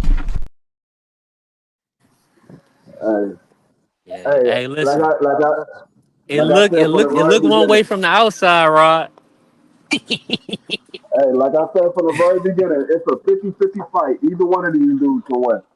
This is what a 50-50 fight looks like when you can literally see either one of these guys winning this fight. That's what a 50-50 fight look like. Not when you say, well, the only chance he got is if he do this. But when you can literally see either one of these guys winning this fight, if they both come in on their A game, that's a 50-50 fight. If Devin Haney win this fight, he top 5 pound for me. Top Oh, you 5. gotta put him. You gotta put. I mean, at the minimum, if you don't got him in your pound for pound, you gotta put him in there. But if you got him ranked low, you're gonna have to move him up. You're gonna have to. So, Rod, you don't see that there's anything that Haney can do that he can actually, get the better of the fight? You don't see anything that he could do that possibly will lend himself to controlling the fight, the pace, the tempo, and everything like that? The style I think Devin Haney can fight to win. I don't I don't think Brian Norman is going to allow him to do that. And the style I'm talking about is when he fought George Kambosos with the jab and grab, Okay. with the jab and grab. You know what I'm talking about? Yeah, yeah, I So remember exactly. They put I think a counter up for the second fight. that style could beat Brian Norman, but I don't think Brian Norman is going to allow that to happen because he's way stronger than him. Really, the only style I see that he can beat Brian Norman Jr. Like t- OG, I think different of how you guys feel about Devin Haney. I don't think Devin Haney is that good. All he has is just a good jab to me, OG Thomas. So I think it's an uphill battle for the kid. I disagree with OG Free, and I disagree with anybody else that think it's 50-50. I think it's more of 70-30 Brian Norman, but that's just me. So if Devin Haney beats this man, I can't say anything but give this man his flowers because I think, in my opinion, he's gonna get murdered in this fight. Yeah. And no, it's a lot of people feel similar to you. 70 Yeah, 30 you ain't kind of alone on steep. that. Yeah, it's 70-30 kind of steep because that means, he don't got no chance instead winning because, he's not known to, bring us a serious pop that can affect or alter a fight in the fights that he's actually given us. That being the case, man, I also recognize that he hasn't been fighting at a weight that's probably conducive for his body being at its optimal functioning. And I think that, this fight provides him a better baseline there. It's interesting to see what everything looks like, his movement, his pop, and things like that. Because, I also agree that, Brian Norman is very underrated in certain areas and aspects that people don't give him a lot of credit for. He actually uses his hands well inside that ring, man. He frames and posts at times, and he's pretty dang good at angling off his opponent. It'd be interesting to see how that fight transpires, and it'd be interesting to see which Haney comes in there because I think that Haney, there are fights that were predate his recent fights where he showed that he has ability to do a lot of things that he just went away from doing some of those things. And I think it was like we had that one conversation on the show where, it corresponded somewhat after the Linares fight. Maybe the fact that he got touched a little bit and how people responded to it. It was like, yeah, well, I'm not going to put myself in a position to get touched like that again. But he definitely in some of the earlier fights, man, he showed that he could do a lot more things. So in those fights, he was much younger, and he was probably closer to being ideal with his body because he's a bigger lightweight. So I think that could have also affected it. It'd be interesting because Norman does possess power in both hands, and he does have skills. He doesn't have a lot of experience, and that's the thing that I feel like Devin definitely can key on. If he can take him to some waters that he never been in, maybe he can confound him and perplex him. Because honestly, the thing that I saw with Canelo, and I'm not trying to put this fight on that same scale, was the fact that he didn't have anything he could think of to do. And because of that, he looked lost out there to the point where, it even looked like things were having greater effect on him. It was more so the fact that he couldn't get stuff off and he couldn't do anything to change it that looked so bad in that ring. And, I don't know if that's something that Brian Norman could experience if he's not able to effectively, get Haney's timing and things down. That's what's going to be interesting for me. See, OG, if Devin Haney had defense of Shakur Stevenson, I would pick Devin Haney. But he don't have that kind of defense, OG. And for you to be a boxer, I'm expecting you to be elite on defense. And he's not elite on defense. So how can I sit here and say you're going to beat a bigger man that's going to cut the ring off and is going to be hitting your ass in your hips, your shoulder? He's going to be hitting you everywhere. How can I foresee you beating that style when we know you're not going to have the power? We know you're going to be at a disadvantage. You're going to be smaller. We don't know how you're going to take the power. We don't even know if your power is even going to translate up to even keep Brian Norman off of you. I'm just going to simply off your skills. Your skills does not fit this style. Oh, You're not elite on defense like Shakur Stevenson. I think it's a bad style, Devin Haney. see, I don't think Devin Haney is the smaller fighter in this fight. I think Devin Haney is actually the bigger fighter. I mean, you know that Brian Norman fought at 47 for a while now, but I think Devin Haney is naturally bigger than Brian Norman. I think he was shrinking himself down to 35 and at 40. I think this is more of his ideal weight as far as if he's going to bring himself down. 47 is the weight that he brings himself down. Because I Oh, think, this to be honest, when it's all said and done, I think Devin Haney's going to be fighting at 60, maybe 68 at the end of his career when it's all said and done. He's a big kid. And I say kid respectfully because I know he's like 25, 26 years old, but he's a big kid, and so I think he's big. I mean, he got the height. I don't know if he has the reach advantage, but he got the height, and I think he got. And I ain't gonna say I think I know he got the weight. Devin walks around like 175, 180 on his walk around weight. So I You know think he'll get that high up, Free? 68? I think he'll get to. He walks around at like 75 pounds, 175 pounds. If you ever seen Devin Haney in person when he's not training, Devin Haney's a big dude. Remember when he stood next to Dag on Loma? Loma was like, man, this man should be heavyweight. Yeah, that was crazy. Yeah. Yo, and he was 165 against what was that, Regis? He was Yeah. Yeah, 165 the day of the fight. he came in at 165 against Regis, according to what Mauricio said. I mean, according to Mauricio, Yeah, when they according said to on the fight, reports, I wouldn't know because I wasn't there, but that's what yeah, he did look against Regis, man. He He was looked in big in there phenomenal against shape. Regis. Yeah. He He's in looked in phenomenal phenomenal shape shape. right now, T Hill. Oh yeah, one thing I will say about him, man, is that dude is freaking disciplined and he is dedicated to his training. And I don't know if he'll be bigger, if he'll be I think he will be. I don't know if he'll be stronger because strength is different, especially yeah. functional strength. Yeah, I don't think he's gonna be stronger. I don't think he's stronger than Brian Norman, but I definitely think he's bigger than Brian Norman. But I hope that being at a weight that's more near the weight he usually walks around will help a lot of the things that people have issues with regards to Devin Haney, especially is like his punching power.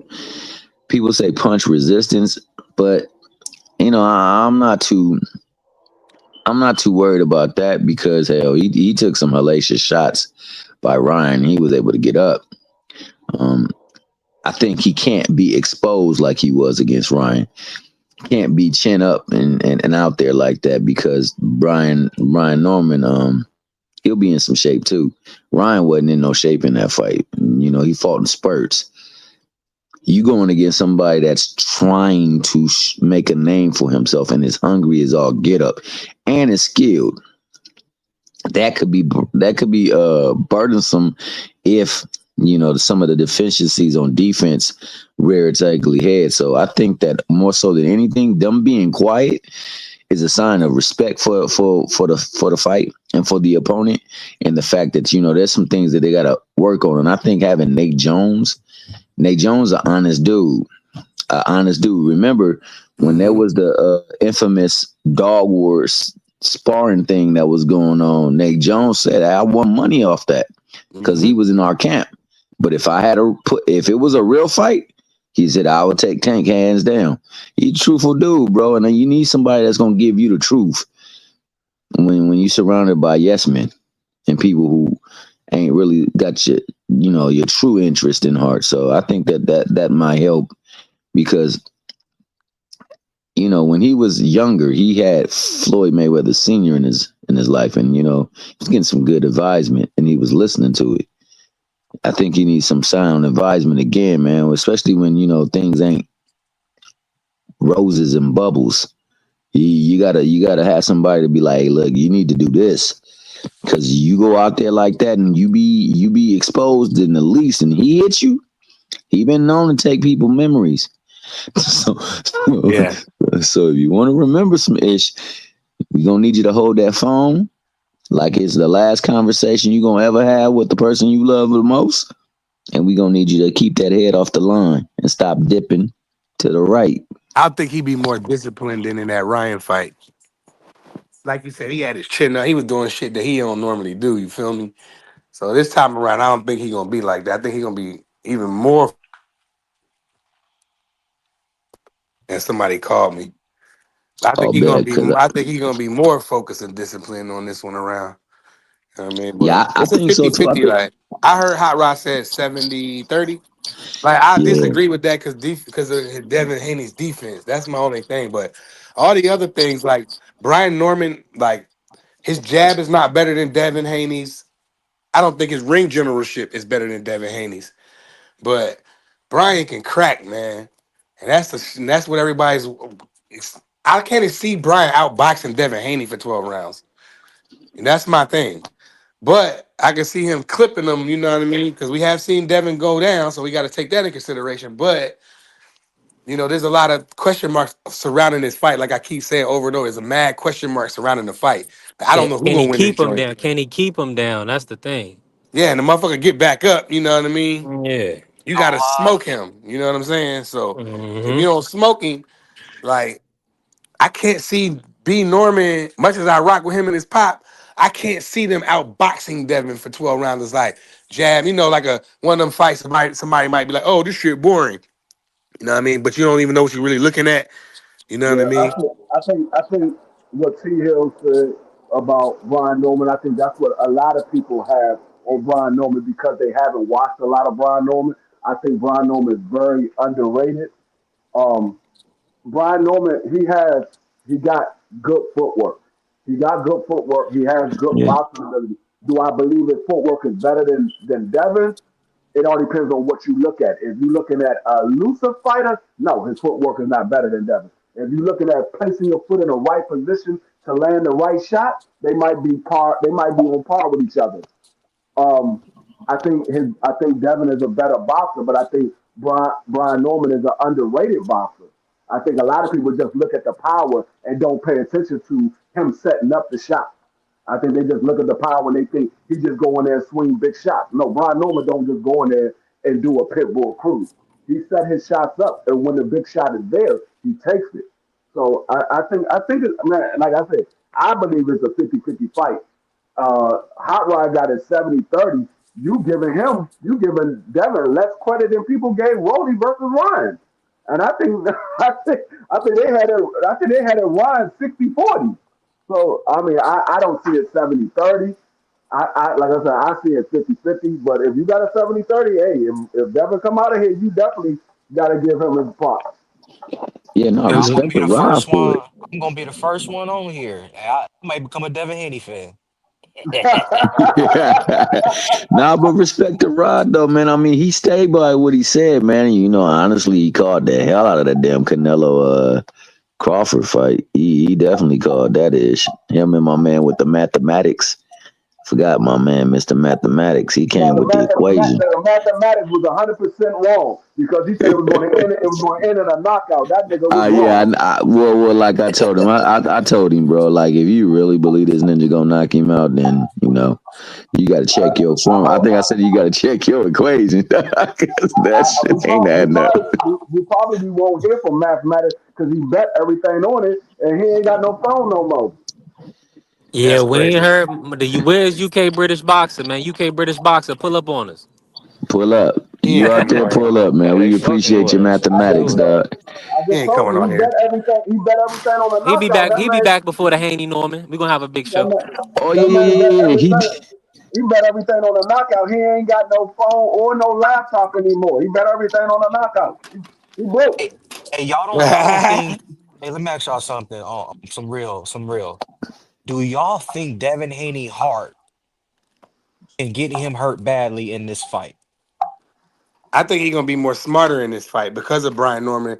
Like, let's be honest, this is probably the biggest puncher Devin fought. Does Ryan hit Uh, harder than Devin? I mean, than Brian? I don't I I don't know. don't think know. he hits I don't harder, know. but I think he hits more sudden. What you mean? Who, Ryan? Yeah, I think that you don't see some of Ryan's punches Yeah, hitting, Those so are they they more. come they they come fast. Yeah. they do damage that way. But as far as punching power, I think Norman definitely has more power. Um, you know, I Carrier think is more so crazy. than anything, Devin is quiet because of that Ryan fight, and he's making sure that Ryan fight. He know this dude can hurt him. He's making sure I cover all bases, so this Mickey Freaky can't hit me with some dumb ish. Because in the I fight with think. Ryan, he got hit with some dumb ish. Now, I haven't heard nothing from Brian Norman neither. I think both of them taking this fight very serious because it's a statement that both of these guys can make. If Brian go out there and beat Devin, that's the biggest name on his resume. It's going to put him. It's going to catapult his name into the boxing industry. If Devin goes out there and beat Brian Norman, he's going to shut up a lot of haters that said he can't beat anybody his size or anybody that got power like that. And it's gonna. You also gonna. He's gonna silence the voices in his own head. Can he take a shot after getting off the cameras with Ryan? So I think they got a lot to prove. Both of them got a lot to prove. So that's why I think we haven't heard anything from either one of them because they both taking this fight very serious. Only one I've been hearing talking is Norman Senior. That's all. Yeah, he's definitely making his rounds. Yo, Yeah. I agree with that. I know that Norman is quiet, but Norman understands the enormous opportunity that's presented to him. I can go out there and I can make a name off of this guy, and you gonna have to put some respect on my name. Now, I know there's a lot of people. A free, what you said was spot on, dog. It might not look pretty, it might not look graceful, but if it's functional and it's with purpose, it's good.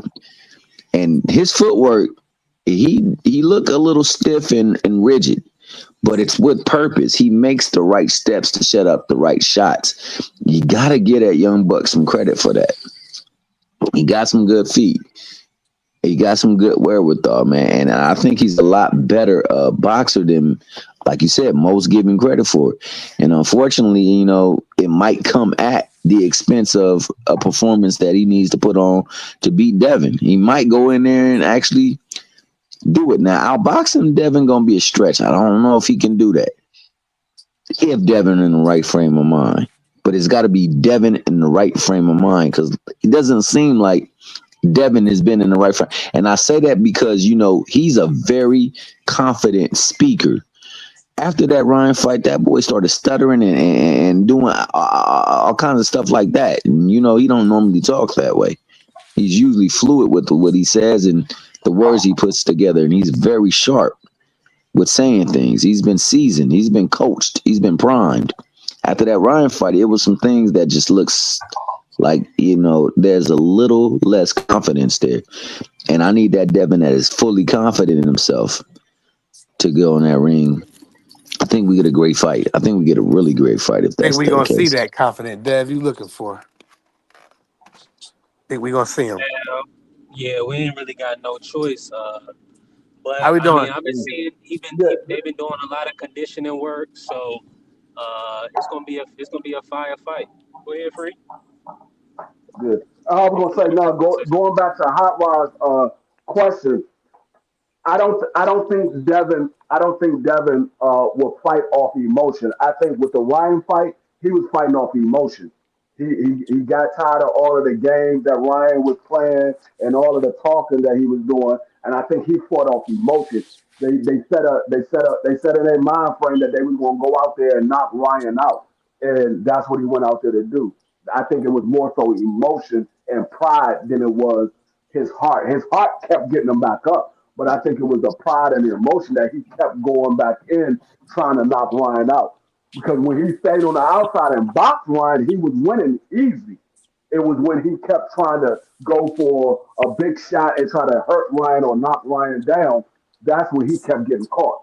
But I don't think he does that with Brian Norman because I think with Brian Norman and with the results that he had with the Ryan fight, I think he doesn't make those same mistakes again. I don't think he makes those same mistakes. So that's why I don't think his heart would cause him to get. I don't think his heart would cause him to get set up for a shot. Now, if Brian Norman set him up for a shot, that's because Brian Norman set him up for a shot. I don't think it would be something that Devin did based off of trying to show how tough and masculine he is. I think it would be Right. something that Norman did. Yeah, he gonna keep his head on the swivel. He gonna be smart. Salute to everybody in the building. Smash the like button, and if you haven't followed the channel, follow the channel. B3 Picks TV. We definitely working now. This is a fight that the people want to see. Devin Haney. I mean, I'm almost certain he's not gonna box off emotion. He's seen the outcome in the last fight with Ryan, where that ended him up. He ended up on a bad end of a left hook. He was eating a lot of them. So they're training for that. And I seen he got Mickey Bay in his training camp. Mickey Bay, he comes from that Floyd Mayweather teaching, Floyd Mayweather senior, and hey, they're gonna be rocking on all cylinders. Now, they did go to the Colorado Springs to make sure they got that high altitude training for this camp. So they no stone is going unturned for Norman Jr. Because, like you say, he is a puncher. But I want you to go and watch the Giovanni Santillan fight versus Norman Jr. Watch, Norman Jr. versus Quentin Randall. Those guys are Olympians. Those guys are USA on the USA team. Guys that's been around the sport for a while, and just look at the work they gave Norman Jr. And then you can kind of see how you want to lean, going into the fight. Of course, the fight still got to play out, but at the end of the day, styles make fights. And B Norm got better since them fights though. He get better and better, but you right. You right though. yeah, I mean, we could say that. I think he's performed better, but that's based on the opposition that he was in there with. Hey, Yeah, hey, I wanna also just make this one side note too for what I said just recently. In response to Rob, because Rob made an interesting point. I don't think that he really truly respected Ryan as an opponent. I don't even think he thought he was going to be much of a threat. And Yeah. I think that that's why, out of that, it was the things that were said, the way that they promoted the fight, that when things went awry, those things probably went back in his head like, man, I can't let this dude do me like this. I got to go get this back. And I think because of that, that's why he's really, really dedicated to preparing for this fight, because I don't think he fully prepped for him. I honestly, I don't even think, he thought that Ryan would make the fight. There was that side bet that was going on and things like that. It was like stuff that is totally uncharacteristic of Haney. I mean, he's been professional most of his career. That was a Well, moment where see, let me say this to you, not to cut you off, but And not to but he you cut cut let, me y'all off, off. but the Browns but just he traded Joe let, Flacco. yeah, good for the Browns, good for Cincinnati. They needed somebody to throw the ball. Hopefully he'll last, but they ain't got no offensive line, so Joe Flacco gonna get hurt. But respectfully, all I'm gonna say is this, T Hill, to your point. Devin, he was having too much fun with his homeboy, or his childhood friend, as they'll say. He was like, well, he was gonna make the weight anyway. He thought Ryan was gonna be an easy task, so with the weight, oh, you ain't gonna make weight? Okay, well, I'm still gonna make weight. Pay me my money. He didn't take him serious, like you saying. I think he trained for him. He still made 140 pounds. We see I what the conditioning that Devin was in was still elite. It's still his normal self. But I think the fact that he was fighting Ryan was being a clown, and he threw Devin off his game. And he was not expecting them hooks to be coming that fast. That first hook he timed Devin on, and Devin was overextended on his jab. Uh, that almost took Devin out. agreed. That's why I say he was trained to come into the fight. I think that's part of just his discipline and his pedigree. I'm coming in a fight in condition. I just don't think he prepped for him being any type of threat. And I think that Mm. that's what I'm talking about. I don't think that they game planned for this. And somebody in the counter said, "Hey, look, we got to do something different." I'm telling them we got to do something different, and they're not listening to me. And then that person was then let go. Um, I think he was the most honest person in the whole thing, because he was the same person that was saying like some of the promo that we doing ain't good for what we trying to get accomplished. So I don't know if they truly put the type of I just don't think they thought he was a threat at all. I don't. And you're right, they are friends.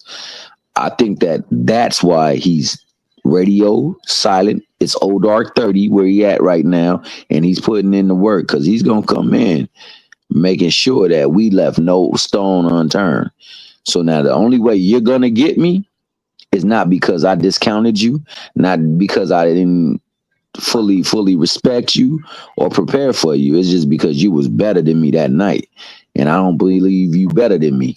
So I think that that's where he's at right here for this fight, because he understands it's a lot of people against him, and not just fans. These people that make these fights, they have been speaking against him.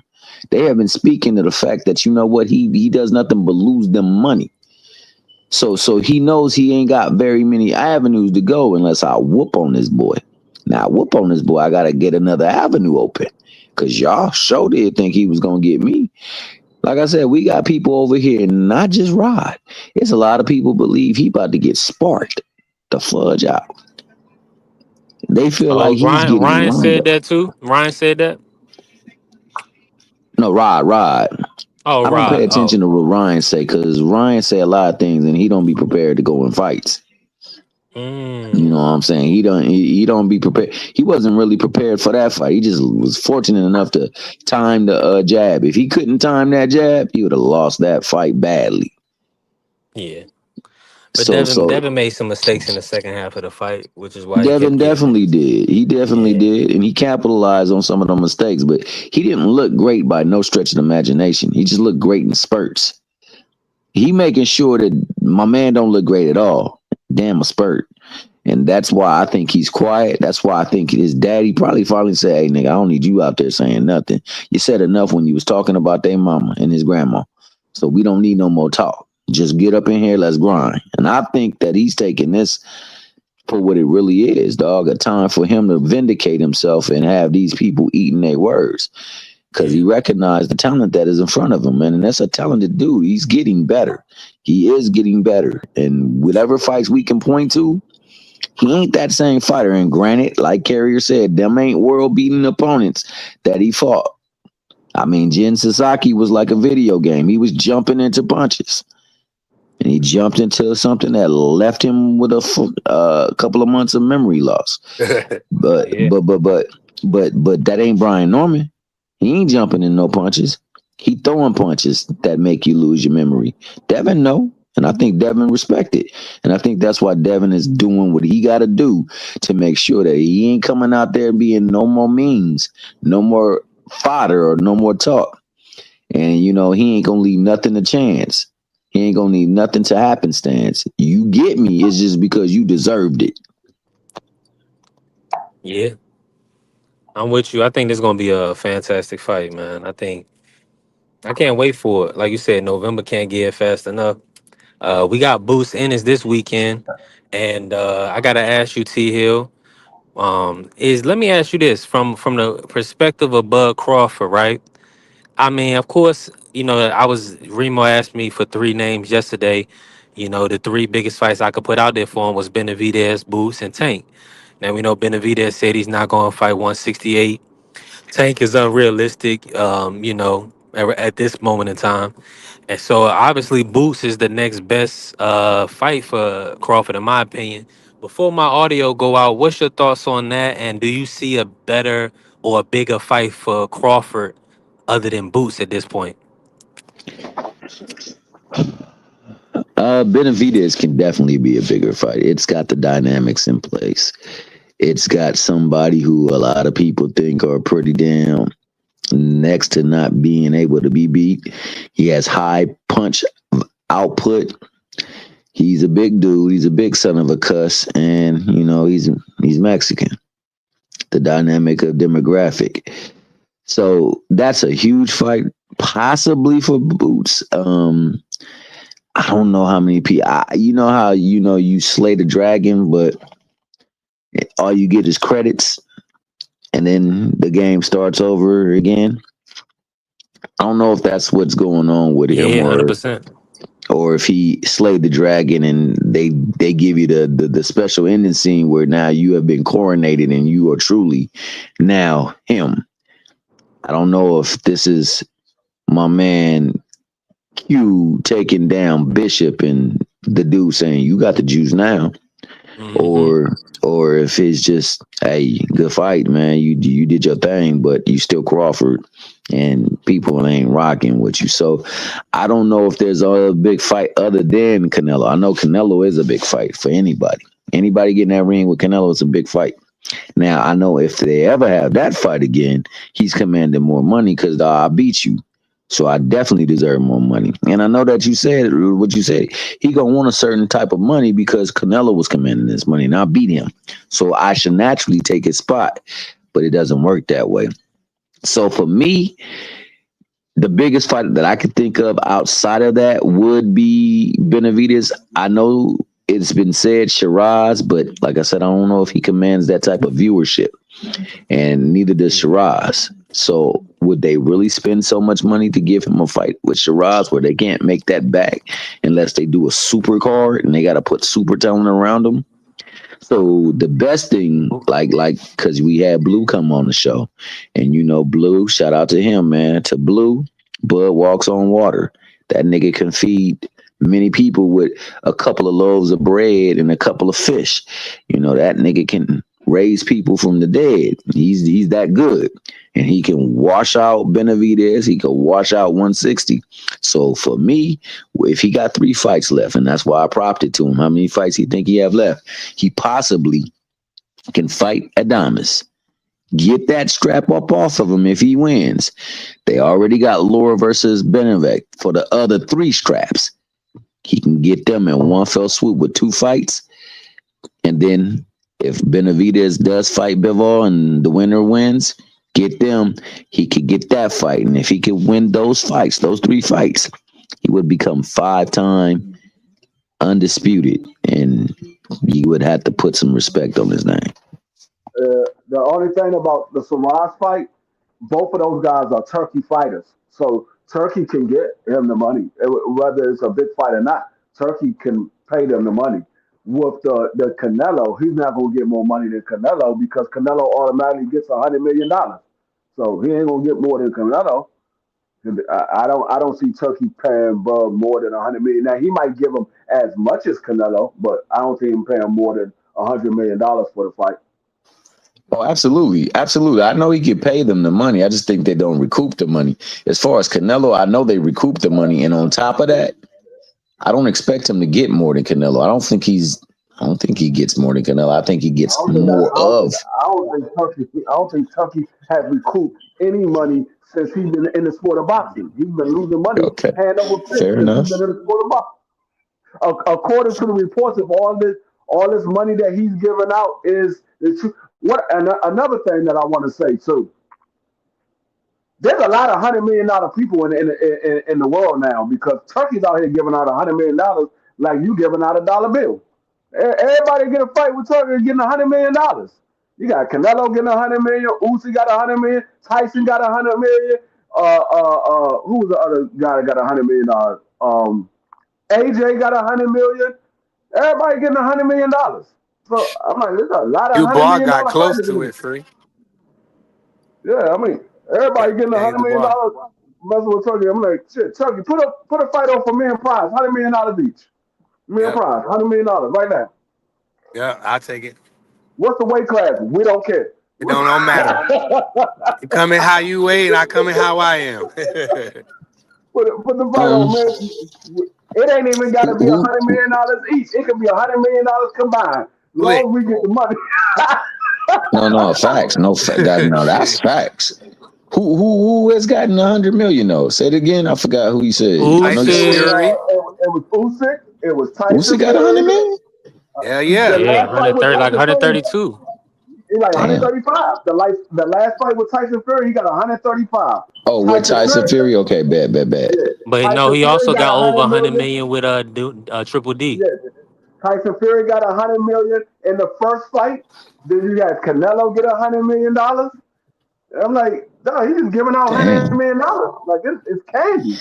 I could kind of understand the Usyk Fury one because Fury got $100 million. I think AJ got. I could understand AJ for the Dubois fight. I think it was the Dubois or the Francis Ngannou. One of the two. He got $100 million for that fight for them two fights. I believe so. If I'm not mistaken, Turkey is over there giving bread to the big no, bread he paid Fury King's ransom to be over there in Saudi. I could kind of understand that because he brings a nation with him. I could understand Usyk because of Fury. I don't know about the Triple D, but if he got it in Triple D, dog, damn. Yeah, because he was defending the that was the undisputed fight. Because Daniel was bringing the belt to the undisputed. So if I'm Crawford, I'm definitely thinking I'm getting $100 million. Without question. That man giving out $100 million like it's candy. And I'm an ambassador too. He giving out $100 million. That man got if you not on Turkey, you don't say trick or treat. He got a bowl full of $100 million. Hey, man, I need to get my ass in shape. I need to go fight over there for Turkey. Damn it, I'll fight one of the niggas for $100 million for sure. I could be. Shiraz is going. I could be Triple T.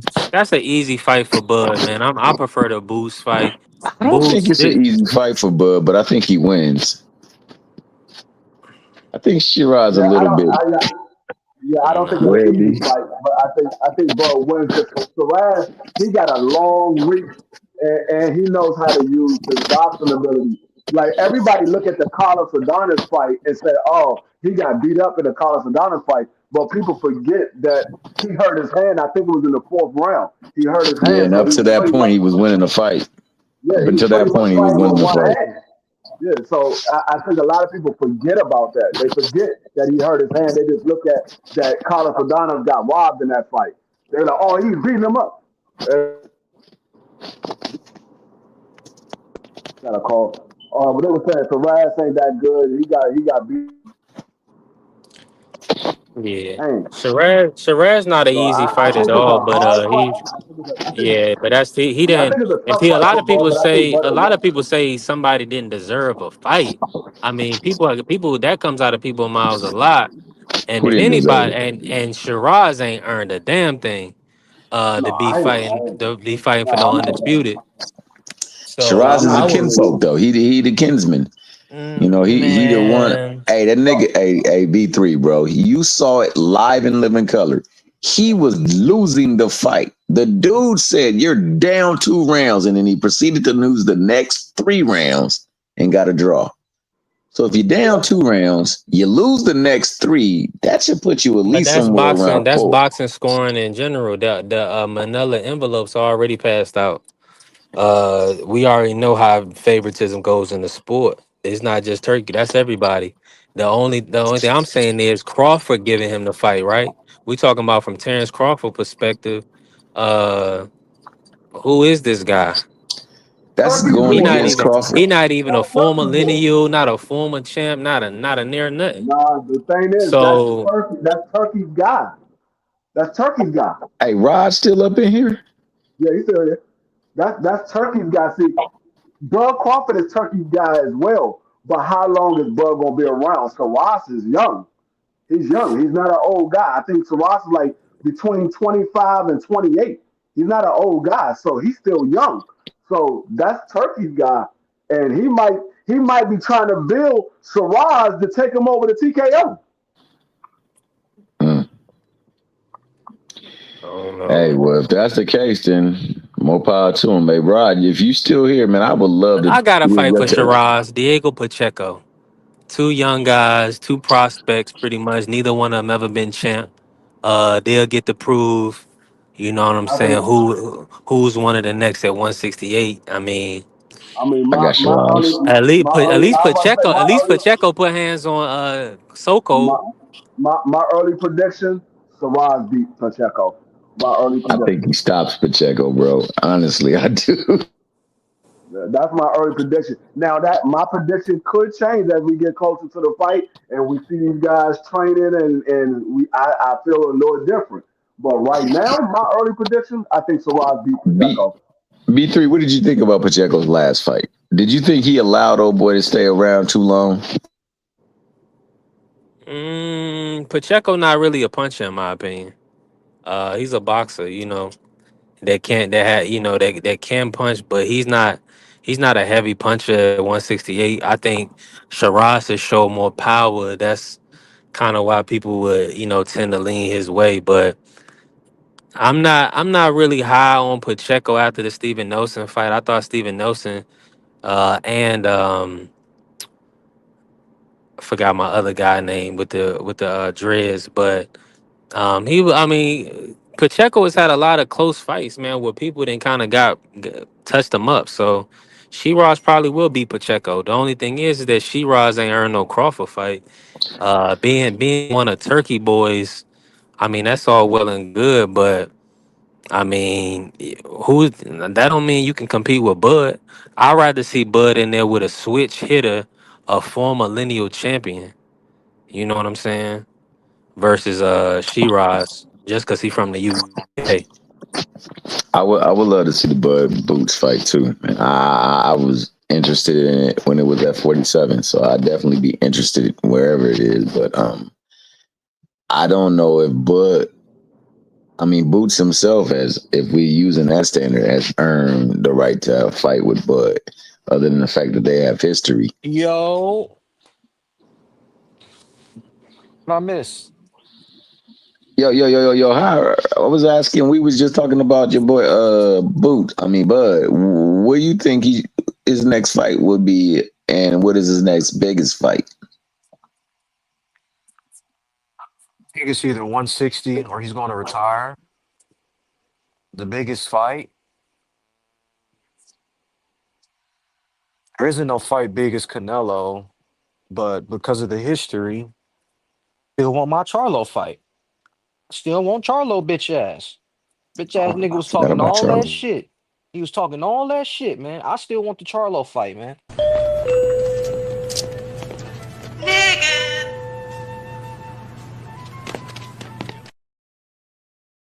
Reason I want that fight, OG, is I want Bud when you stack his resume with a Floyd or with other greats. A lot of these fighters can't say they got two niggas on their resume that was the man that won the ring belt and they won the undisputed at their division. Carlo and Canelo was undisputed. Bud beats both of them on his resume. That's two undisputed champions that he beat. They were the man at their Yeah, division. three, including Canelo. No. Two undisputed fighters on his resume. Yeah, He just in got Texas, and then Canelo too. no. He You know, got he if I he got. beats Jamil, he already got two. That'll be three. No. Earl was just unified. I'm talking about being undisputed. Like he would be he would if we get the Charlo fight and he beats Charlo, that's two undisputed fighters on his resume that he dismantled. You Oh, you know, talking about if he ever gets the Charlo fight? yes, yeah, he's saying OG. if he fight OG Charlo, then Thomas. and OG Tom asked me what fight. I want the Charlo fight. Oh, I don't think there's a big fight. You know, maybe y'all see, have a fire in mind. I don't think there's a big fight again I for don't want Crawford the to get his payday as what he got for Canelo. I don't see I no don't want fight the out there Charlo like fight that. right now. I don't want the Charlo fight right now because Give I him a don't know tune what. up, OG. Give him a tune up. Hey, give him That's a what I'm tune saying. up. I I don't know what Nick, I salute. Charlo want that look like. fight. I I don't want know that what fight. Charlo look like because if Charlo comes back, let's say Charlo comes back and he gets a tune-up fight and he look like straight garbage, ain't nobody gonna be interested in seeing Bud fight him. Nope, you right now. He I gonna have wouldn't to look either. spectacular. I He wouldn't better either, not fight OG. Mendoza. Who he gonna Which fight to is come back though? which is I why don't know. OG I don't know. Thomas, OG Free, OG B3. This is why I be bitching to y'all every day about this sport.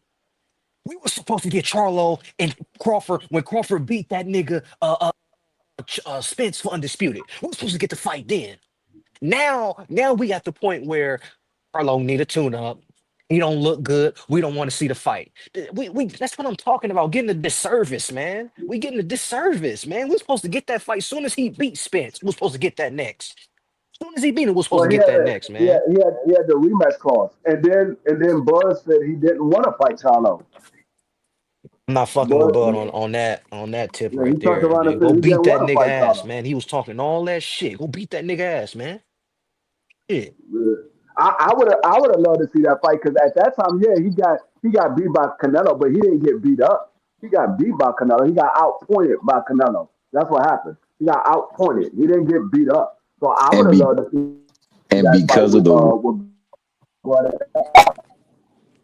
and because of that look, D Free, and the look that he gave Crawford, I don't think Bud even wants to consider that fight. But it would be, hey, I would be down for it. But like you said, only if Crawford, I mean, Charlo come back and really show that, yo, I'm still that Charlo. Isn't that a disservice to us?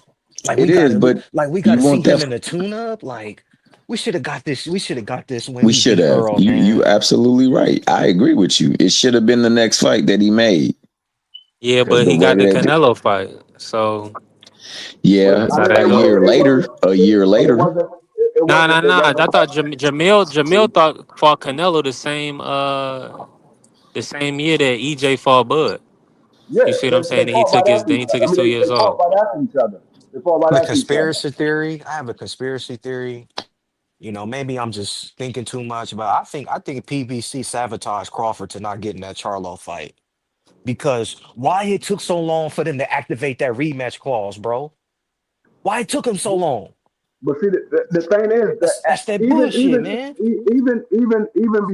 even before that, because well, the main reason is because um, Earl wanted it at 54 and Bud said he wanted it at 47. That was the main reason why that rematch never happened. But the thing is, they fought in July. Charlo and Canelo fought in September. Right after Charlo lost to Canelo, Bud said he didn't want Charlo no more. He said, I don't want that fight. So Charlo was off the table. Bud didn't want it. He was off the table. So it ain't had nothing to do with the rematch or none of that. Bud didn't want it after Charlo lost to Canelo. He wanted the fight before the Canelo fight, but he already had the fight signed to fight Canelo. Bud had to fight with EJ, and he wanted to fight Charlo after he fought EJ, but they still had a rematch. And then, like I said, Charlo already had the fight signed to fight Canelo. So then Canelo beat Charlo, and Bud said, But "I my don't want whole that thing fight." is that Oh, we can my hear you, audio D3. probably not You going no, in you good, good. but You No, good. your You good. We can audio is hear loud you. and no, I'm clear. just We saying can the hear you. Charlo is an old man though, right? Like y'all tell me what other guys. He inactive. He over 35. I'm trying to give you Boots. I'm trying to let you, see where really Boots is at. People call him Boots, the next Roy Jones. He 33-0 with 30 knockouts. I'm trying to get Boots in there with Crawford. Why you don't like that matchup? Because he's gonna wash them, and when he wash them, you're gonna have niggas say he was too young and wet behind the ears. So what they gonna say about when he watched Charlo? What they gonna say? I think I don't think it's a win-win situation, but the fact that you will have an undisputed champion on your resume, I would take that fight. I All understand right, what former Rod is saying. undisputed. Former undisputed. I can't disagree with that. Yeah, I understand what Rod is saying, and I Former fully undisputed. understand why. I want to also say that eye issue was a big part of them not getting that fight. But the fact that he has not fought since that fight lets me know that whoever is handling him don't feel like he's really ready to get back in that ring from what they saw that night. And I don't think it's gotten better. So I don't know if that fight ever was going to happen. I'll say this. I would have loved to see the Charlo fight. I think that unfortunately, once he dismantled what's her name, had that fight at 54, the rumbling started to go echo that, hey, yo, there was once a fighting place for Spence to fight Canelo. Yep, And I remember that. Yep, I, that exactly. So I think he started, and many people was like, yo, Spence gonna take it to Canelo. And Bud was like, shoot, well, I took it.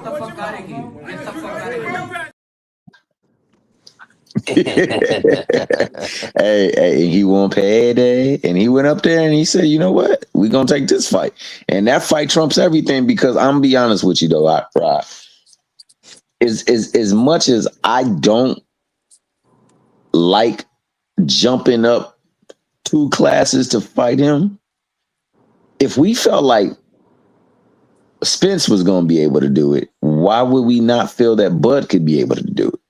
Like, why did it become like, oh, he's too big? You know what I'm saying? Especially given the fights that we had lately seen of him, it became, yo, maybe I could do this. And like he said, I got next to him and I saw that, hey, you know what? He ain't that big. Can I speak on it real quick, Go TL, while ahead. I got some service? It's the same thing that they did, when they looking at other fights and they saying, okay, Gamboa did this, so Canelo gonna do this. Kavalaski did this. So it's just they looking at what happened in other fights, one moment in another fight, and then they making a determination on it. One other thing is that Bud did move up from 135. He started off at 135, so that was another thing that was kind of throwing people off. But people not taking into account the skill set and ultimately how Canelo has been looking. Because now what is contingency saying? Oh, Canelo old. Canelo. They saying that he was injured. He old. That's what they saying right now. They saying he possibly need to retire. He got so many rounds boxed. So they're gonna make excuses. At the end of the day, skills pay the bills, and that goes a long way. And that's what I'm saying. Being able to land accurate punch and clean and effective punches, throwing combinations. That's what Crawford did best. And then before the fight, that's why I said he gonna land more combinations because Crawford, once he gets your timing down, once he gets his distance, he's gonna throw combinations and he gonna beat you up to the body and to the head. Uh, Okay, yeah. bet. And see, Now, that's what. Go ahead, OG. Go no, ahead. no, no, that's yours. It was directed to you, so go ahead. was just gonna say, and see, that's why to answer y'all question, I'm not interested in Boots. For me personally, because to be honest with y'all, bro, I think Crawford knocks that young dude out in 8 rounds. Mm. He's not experienced. Crawford's gonna make an adjustment, and Boots gonna be like, "What the fuck just happened? He was just doing this, now he's doing this." I think Crawford is the best fighter in the game at making adjustments, and that's what it's about. Can you make adjustments? And quite frankly, Boots is not experienced. We don't know, can he make the adjustment? But am I willing to see it? B3, OG Thomas, I guess I'm willing to see it, but I just got a feeling I already know what's gonna happen. I don't like having that theory of, okay, I already know what's gonna happen, but I just got a feeling. I think I know what's gonna happen. I think he's gonna catch Boots in the exchange. I think if they fight, Crawford's gonna catch this young nigga in the exchange, and he gonna catch him bad because Crawford defense is way better than Earl's. I mean, I say Earl's than Boots defense. Boots be getting hit. When Crawford fight them top echelon fighters, that nigga eyes be big as a motherfucking Beetlejuice, and he be on point. He Hey, I be I got on I think got this. point. to I got to disagree on what you just said, High Rod. You Go ahead, said you OG Free. don't Go ahead. you said you don't like saying fights that you pretty much already know what's gonna happen. But your ass is happy as hell to see the daggone Brian Norman and Devin, and you believe that Brian Norman is gonna stop Devin. Hey, OG, I ain't gonna lie. I just want to see OG Dub and OG B3 face when this happens. I just I just want to see their face when this happens. Yo, I feel like Niggas talk too much. I feel like B3 and OG Dub gonna be like, what the fuck? No, he did Well, not just do this. Hey, Dub is going for Brian Norman. He got Brian Norman winning. yeah, he He OG picking, Dub, OG and Dub I do ain't got. never I and due to my blackness and everything that we have to deal with on these on these streets out here, I can never root for Devin Haney to lose. It just ain't gonna happen because I already know what's gonna happen. Go ahead, I Thomas. remember what My happened in man the B Ryan Norman been fight. living on Easy Street, player. Listen,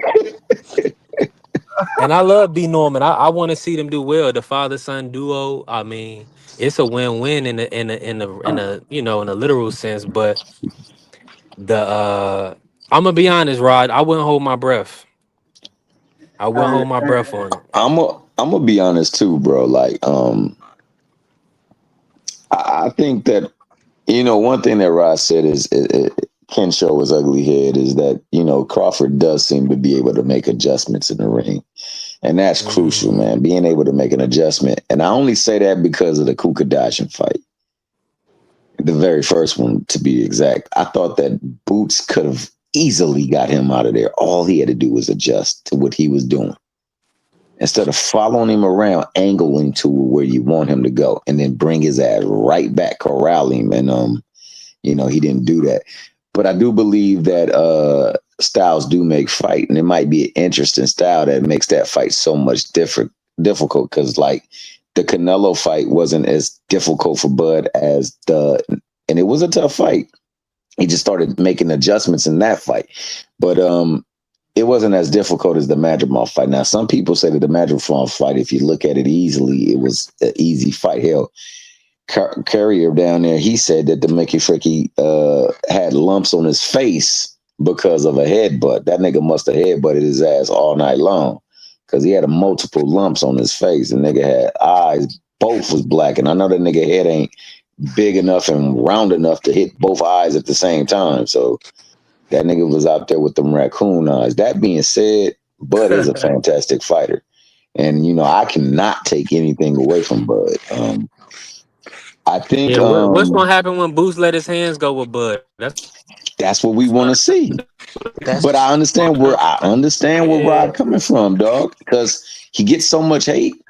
If he got 2 times undisputed champions that he disassembled or dismantled, then you can't really say nothing. Just like if he gets 5 times undisputed, you can't say nothing about this dude.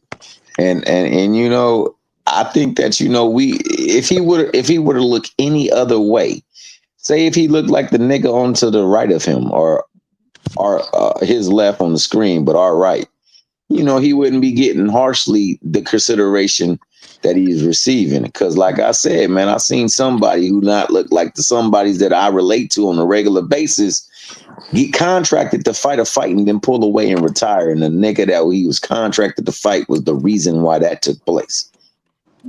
That's what we do to our folk. So, I understand where he's coming from with that. I do believe that the biggest fight is Canelo. That's going to always be the biggest fight. I don't think that he commands any kind of bread outside of Canelo. I think that he's going to demand bread, so he's going to have to fight with the person who can give him bread. Because hell, if they giving Usyk that much money, Y'all still talking they about giving Canelo. Triple D that much money. They dang sure need to give this man that much money. Now that being said, I would love to see him take out 160. Then, if possible, if they get the fight with Bivol and Benavidez, take the winner of that fight and just call it a career. Besides that, my man in the and Carrier, I'm not sure if you're familiar with Carrier, Rob, but he said you value the undisputed uh, label and accomplishment when it's on other fighters, but why don't you value it when it's on Devin Haney? That's what he asked you. I would like to know how you feel about that. Uh, I don't know when I said that I devalue anybody undisputed run. So he has to elaborate and tell me when did I say, when did I Well, I guess discredit he said Devin you Haney? discredit Devin, but you value undisputed. And he was like that. He can't understand why you discredit Devin so much when he's also undisputed. Because it don't have anything to do with his accomplishments. It's got everything to do with his skills in the ring and who he's fought. Just because he's so accomplished don't mean he's fought the best to say he's the best. Just like how these niggas on this YouTube streets think Tank Davis is the best when he ain't fought nobody. It's the same thing with Devin Haney. I'm looking at your resume, and when you fight and when you got all these names, but you never fought none of them in your prime, what am I supposed to say about how good you are? You see, I care about when did you fight the fighter because context matters. Like you like 10 years, 15 years from now, people are going to say, look at all the champions on Devin Haney's resume. Okay, when did he fight them?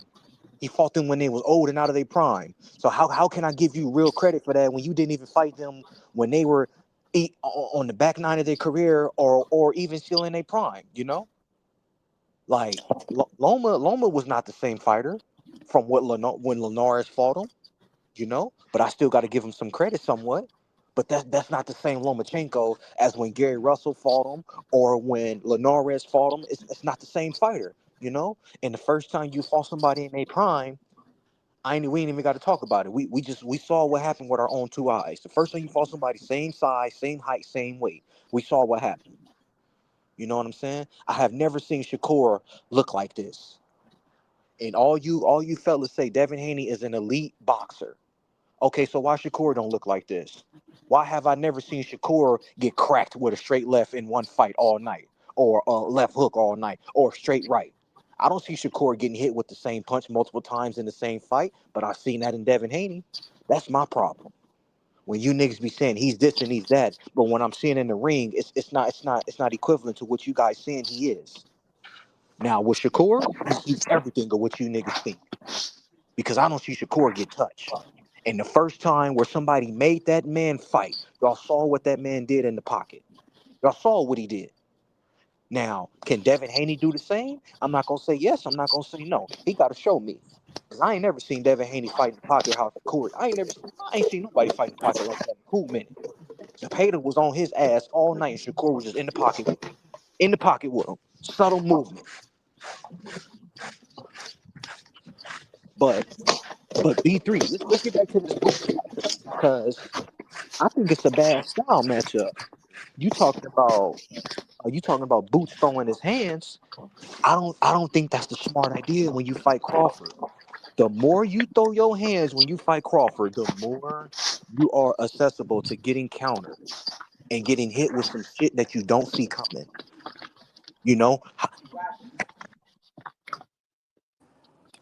Man, Boost ain't worrying about that shit. Man, he said he told him make the fight.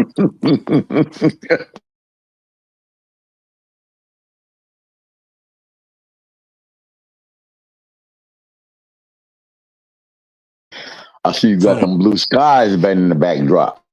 Yeah, finally, finally, man. Hey, you gonna see this weekend, Rob, when this kid Lima, everybody been watching him. They saying he a tough competitor, and you know they getting excited for the fight. They think he pretty tough because what he did with Aaron McKenna. Man, Boost is gonna walk through this brother, similar to how he did Stanionis. So OGB3, if you expecting him to watch this dude, why should I sit down on Saturday and watch this fight? You just watching a match at work, man. You want to see. So first and foremost, you need to see how he's looking at 154, another 7 pounds.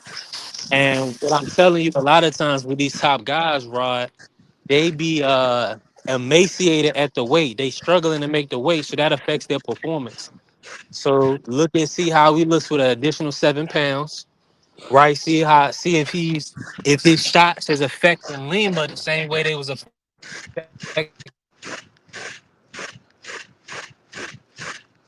the 147 pounders. That's really what you want to see. Uh, and I don't want to throw no smut on the brother Lima name. Respect to him.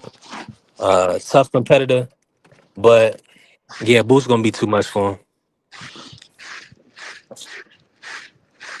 It's gonna be too much for him, Rod.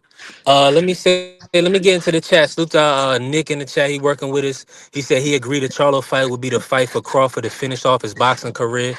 That is a big fight for Crawford, in my opinion. Salute to Vacay Bay, still in been showing love. Carrie, you're working. Carrie, yeah, I mean, I guess you got a good point. Winning the ring in the fashion he did, that doesn't really make you him lineal. He would have needed to beat Crawford to be lineal. I know it's a new succession. Once the lineal champ leaves the weight class, it's a new succession and kind of get a consensus on how they view that situation because typically the Ring magazine made you the man of the division, which the man is the lineal, but when they throw it on the line after the real lineal vacates and the succession is broken, then it does muck up the water. So I'm with you. I'm with you. Well, Being Scambosis standing mucks on up the this, water.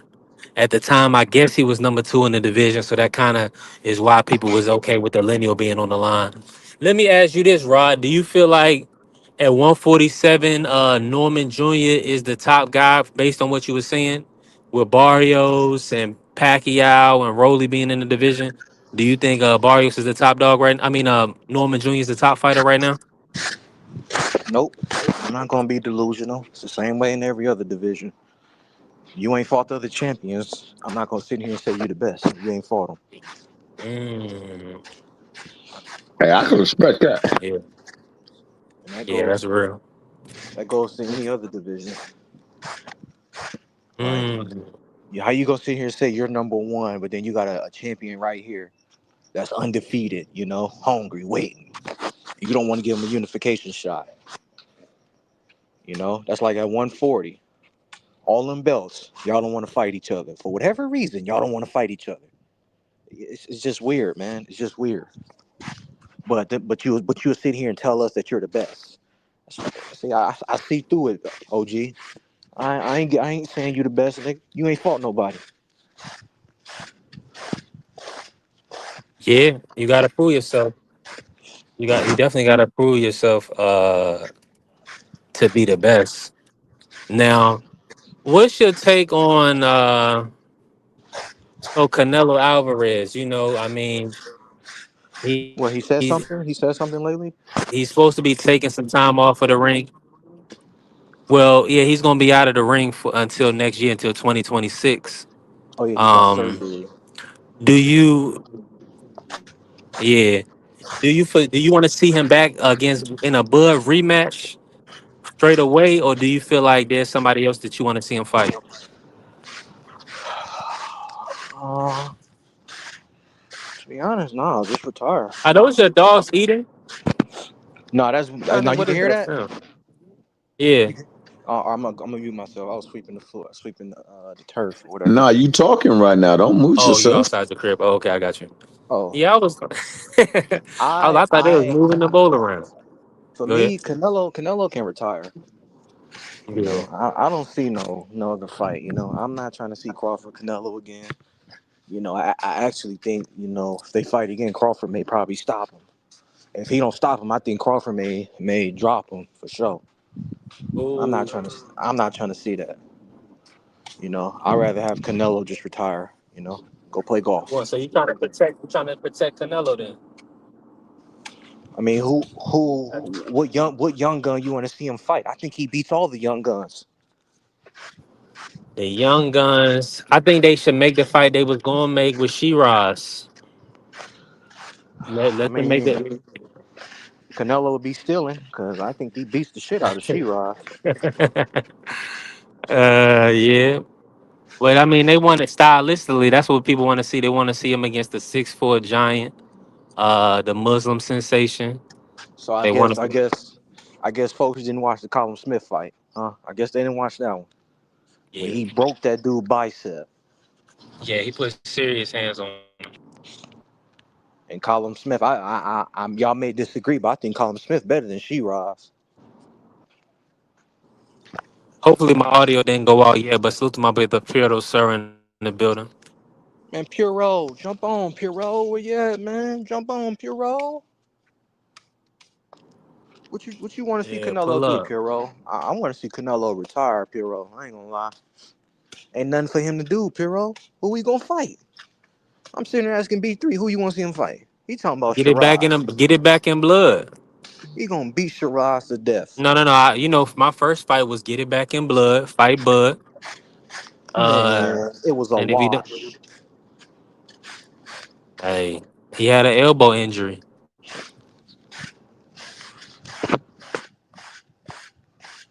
An You elbow know, injury. let him clear. Let him clean out. Let him clean out his elbow and come back. All right. When he come back, give Canelo Shiraz and Pacheco. Then give him Crawford. Yeah, give him a 3-fight deal. Bring him back against Crawford when Crawford 40. I'm with you. Give him a $200 million deal. You get 50 mil for the first two, then 100 mil to fight Crawford. Yeah. Canelo probably wouldn't even take that. He like, you just gave me 200 for one fight. You think I'm about to take 200 for three? Nah, Canelo only gonna be big. Canelo only gonna get bigger. See, once they do the rollout, like you saying, they're not gonna do Pacheco. They just gonna do Shiraz, and then they're gonna do a big name. They're gonna do either probably Crawford, or if Canelo's really done, they'll do Eubank Jr. Bro, I always heard that name for like the last couple years. Like I guess it's really true. Canelo want to fight over there because that's the only name I've been hearing for Canelo to go fight in the UK with Eubanks. Yeah, because that's what I'm saying. UK, and no disrespect to them, but they don't have a lot of top tier names right now that's moving in and around Canelo weight class. That's why he had to fabricate Shiraz. Shiraz is a good fighter, but he ain't done nothing. And then Chris Eubank Jr., he never been a champion.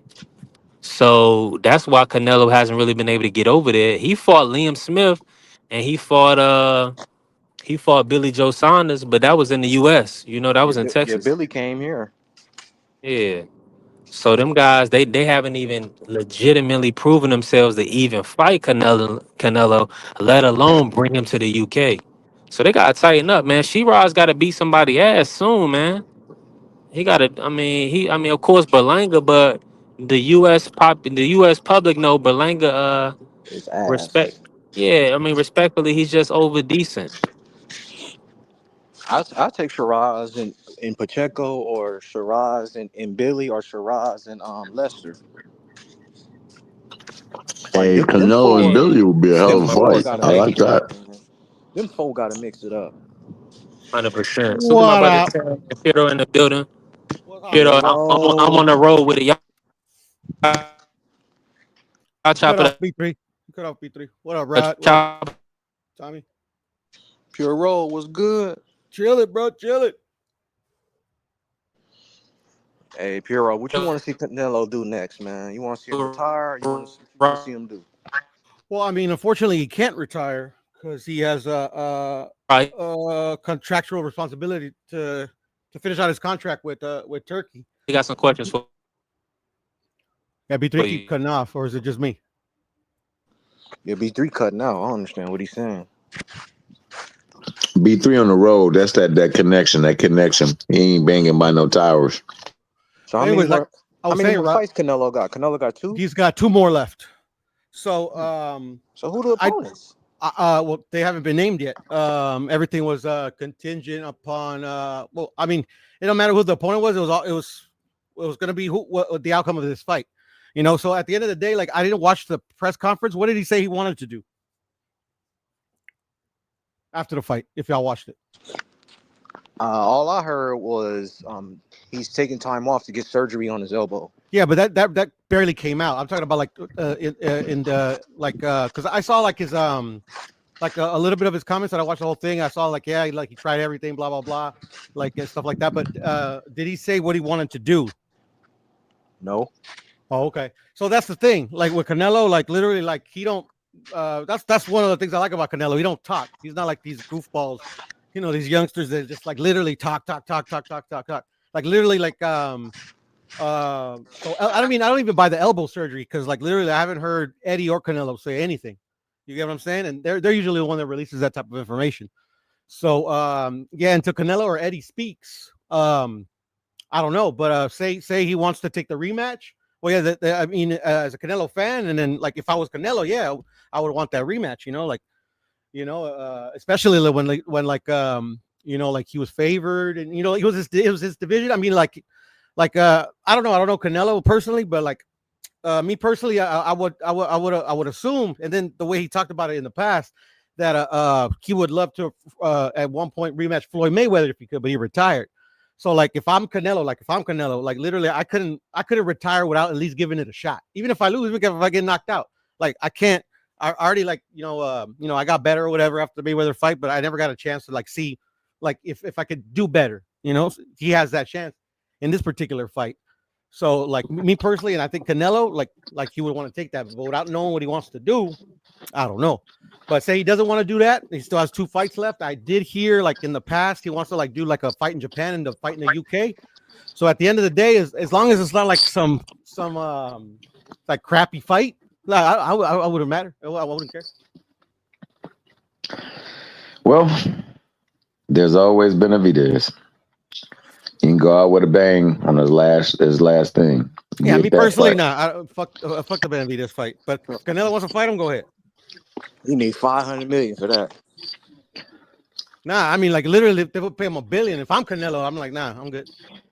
So I think I understand why you say that, Poto, because a lot of times he gets labeled the duck, but you know there were some things that Benavidez could have did to ensure that they get the fight, and they didn't do it as well too. So yeah. Well, you know me, Tommy. Like I'm a Benavidez fan. I like him. You know, like he's an entertaining fighter. But at the end of the day, like literally, like I don't sugarcoat it like a lot of people, or give it like this, like I want to say virtue signaling, like boxing virtue signaling. Talking about like Benavidez is this you know, like ignored fighter. Like, oh my God, they denied him all this shit. Like Benavidez hasn't done nothing. Like literally, all Benavidez does is use Canelo's name to fucking, you know, promote himself on social media. That's all he does. Like literally, like he hasn't accomplished not one. Like literally, like fucking Rolly Romero has accomplished more. I mean, like Rolly Romero and him have accomplished the same things. You get what I'm saying? And Rolly Romero don't like get the you know the fucking the fake Avengers to come out. You know, so that's me personally. But at the end of the day, like if he fights him, I ain't tripping. You know, but yeah, but like for like me personally, like I've said it before, Tommy, like I wanted the Bivol rematch, like the like before, like I always said, like I think Canelo fucks him up, you know, but that was before like he lost to Bud, and not saying that like literally like oh just because he lost like he can't beat the other dude. It's just like I was thinking about it, like watching the fight. Like to me, the fight was close. I don't know what these people are saying, like it was some masterclass and this, that, and the other. You know what? Tommy, do you remember what I said? Like before the fight happened, what all I wanted from this fight? From the Bud from Canelo the Bud fight. Canelo. Do you remember what I said? Like consistently, but I'll remind you. Like all I wanted was a good fight. At the end of the day, it Yeah. wasn't horrible, but I was let down. Not by the fighters, but like the fight went the way I thought it could go. You know, like it was kind of wishful thinking because like Bud fought in there like a fighter that was moving up 2 weight classes. He fought an excellent game plan. Boxed extremely well. But there was opportunities for Canelo to like get his shit off, and like I remember like fuck man, maybe it was like the championship rounds and a couple of the early rounds where it's like to me the round was like I would say on Bud's side, like very very like literally I was giving the round to Bud, but it was very even. Canelo was getting his shots in too, but Bud was landing the more impactful ones. You get what I'm saying? But like literally, like there was like a minute left, and there was like a couple, like I would say, like maybe 4 rounds where Canelo was like literally like doing his thing. You know how he usually like tries to like fucking corny get you to the ropes or whatever, but he didn't let his hands go. So I'm like I was even telling my wife, and I was telling my cousin, I'm like literally like the round is hanging on, like he's losing a round in my opinion, but just barely. But it's literally hanging on this last minute, this last 30 seconds, and like literally Bud was like, just doing his thing at one point where like literally no shots were coming from Bud, but Canelo wasn't letting his hands go either. It was like it eerily reminded me of the whatchamacallit, the fight before this one. Who did he fight? The Cuban? What you talking about? Skull? Yeah, Skull. Like literally, like I thought Canelo won that fight, but at the end of the day, like even that fight was close. In the matter of fact is that like what Canelo got, like because he ran for his life. Skull in that fight. But the thing is, when Canelo had him in range, a lot. I would say like 80% of that fight, Canelo didn't like let his hands go. So I was thinking, okay, maybe he's just like frustrated because this guy's running. He's like, fuck this dude, like literally, I'm just gonna fucking get the win and leave. Like maybe I'm trying to think what Canelo's thinking. I don't know, but then I'm thinking like literally, like he does a lot of the same things he did in that fight in this Bud fight. Or like this one, okay, like this one, like you can't do that. Like you get what I'm saying? So I'm like, can he not pull the trigger anymore? This, that, and the other. I just like obviously like the fight was a letdown for me because it wasn't an exciting fight. I didn't think it was an exciting fight, but I'm not trying to take that. That's not really on Bud. Bud did what I thought he was supposed to do. I thought it was more on Canelo, where like literally Canelo at times where like literally he can like someone called steal the round or like actually like do something. You get what I'm saying? It's like, like I think like most people that have seen Canelo fight, it's like, okay, here's Canelo coming, and that switch never came. You get what I'm saying? So it was like, maybe he's like, slowing down. Yeah, like I think Calvin Ford said, like literally, like he thought this fight, like he was gonna turn old overnight. Like I don't know how he came to that assertion, but like I mean that happens. I don't think he turned old overnight, but like literally, like he didn't pull the trigger. When like literally he didn't like turn old overnight. I won't say that. And there were some competitive rounds in that fight. I don't think the last 3 were competitive. I don't think Canelo even fought in the last 3. I think the first 3 definitely were competitive, and you could give those rounds to Canelo if you so choose because he did excellent body work. He did excellent body work the whole fight, Tommy. Like the entire fight. That's all he did, though. You get what I'm saying? That's all he did. That's the only thing he could do because he couldn't time him up top. No, but it wasn't about timing, bro. Like literally, like what frustrated me, and I'm pretty sure what frustrated Canelo, because you could tell, like literally, like he didn't let his hands go, and it's like literally, like usually when a fighter don't let his hands go, it's because they're worried about something coming back. Like Canelo's defense was still on point. It's not like fucking Terence Crawford like landed like a fucking shitload of shots on the guy. No, not early, but after about 8. After 8, he started getting much more effective with the punches he was landing. Now, I don't think he hurt him at all. I stand on the fact that he didn't get hurt. I think he was bewildered more so than anything. Yeah, but it was nothing that Crawford was doing that was bewildering him. That's the thing. Like literally, like I've seen enough boxing. I've seen Canelo fight this style of fight where like literally like what's to bewilder him? Like he knows what to do. It's like I think Oscar De La Hoya and a few other fighters like, oh, you need to get rid of Eddie. This, that, and the other. Eddie's a problem. Like, how is Eddie the problem? Like, literally, like he's seen this style many times. He's lost to it twice before, but he's also beat this style a couple of times. So he knows what to do, but he didn't implement it in the ring. Like in my experience, it's like literally you can't pull the trigger anymore for whatever the reason is. Like a lot of people are speculating it could be this elbow injury. Like I don't want to diminish like Crawford's victory or like give an excuse to Canelo by saying that. But at the end of the day, like Canelo knows what to do and he didn't do it. He damn sure didn't do it. You're right about that, man. It reminds me of the fight where De La Hoya said, I was in there with Pacquiao and I could see the punches. I just could not get them off. No, but that's not the point I'm making though. Like Canelo was like I said, like Crawford was not like he was accurate when he threw his punches, but like he didn't like land an exorbitant amount of punches on Canelo. Like I believe he only landed like a little over 100 punches on Canelo. You get what I'm saying? So like literally, no, I get what you're saying. I get what you're saying. It's not that. You saying he knows what to do. He just couldn't. He just didn't throw the punches, right? Yeah, exactly. So in the interview, this is coming from Oscar himself. He said in the Pacquiao fight, I could see what to do. I just could not, for some odd reason, get it done. I couldn't throw the punches. He said, because you framed it a little bit different. Like when you first, that's why I interrupted you. My bad, Tommy. But yeah. I mean, so yeah, like if that's the point you're making, yes. So like literally, like, but the thing is that Canelo really didn't give us anything. Like at least like and I think he got humbled, De La Hoya. That's why he was so honest in that last fight with Pacquiao. But like Canelo usually doesn't give you anything. He's just like, oh, I tried everything, and it didn't work. Like literally, like, he was like trying to like. I think convince himself because I'm like, Canelo, no, he didn't try everything. Like, well, nah, that wasn't in the moment. This is after. This is not too long ago. I think this was right before or after the Canelo fight. He was talking about the fact that, I had a fight where, I could clearly see what to do. It's just I couldn't get it done. And he said, but he said that right after the fight too, though, Tommy. That's what I'm saying. Like maybe he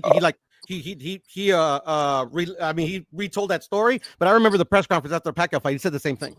Yeah, no doubt. And I don't know if that was the case for Crawford, but clearly he just wasn't getting it. He wasn't being able to get the punch off in the land. And everything that he did throw, Crawford was able to block it or to parry it.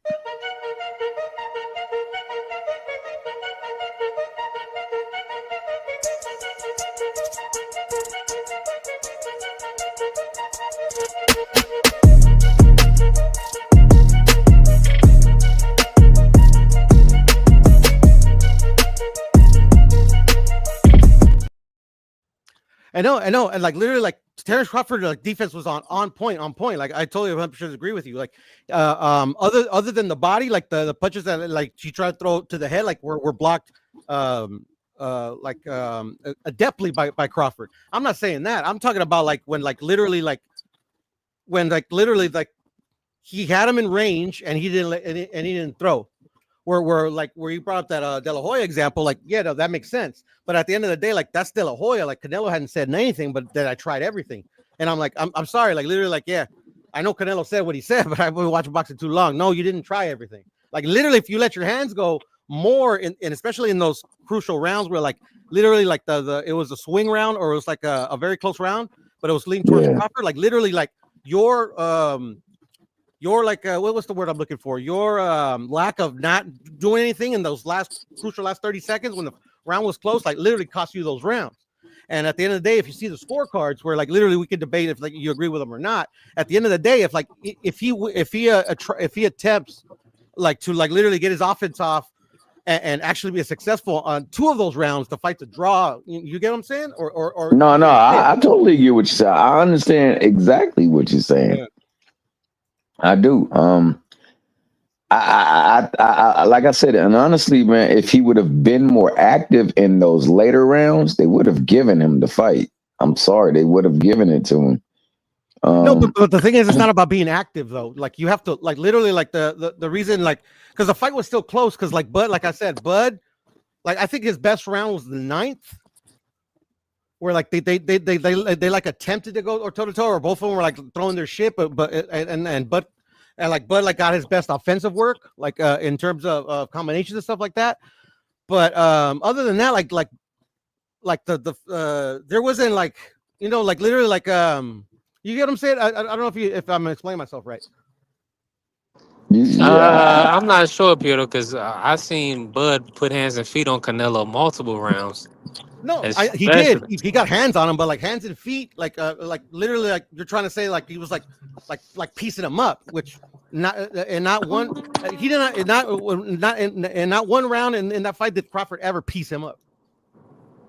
I mean, he had Canelo looking like he was looking towards the finish line around 11 and 12. Canelo was like, it looked like he ain't really want to be in it no more. I don't know And, how you did. You see it and, that way, or I you don't. saw it differently? No, and I don't disagree with that. To be honest, that's kind of like a bit of the frustration that I think Canelo showed, and I would say I showed when I was watching the fight. Is like, yeah, I totally agree with that. But that's the thing is it's like okay, if you're getting pieced, like it's like Floyd Mayweather. Floyd Mayweather was the one putting hands and feet on Canelo, and like literally, and like, but Canelo like literally tried his darnest in that fight. Like in this fight, I'm gonna say he didn't try. It's just like literally like it was just body shots and that's it. And then like I said, the ninth round where they did go toe to toe a little bit.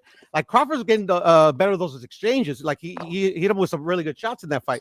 And then Canelo, like literally, that was just like where you would say like more casual if you don't know what you're looking at. Okay, this is Canelo's time to like land a big one, where he was inaccurate.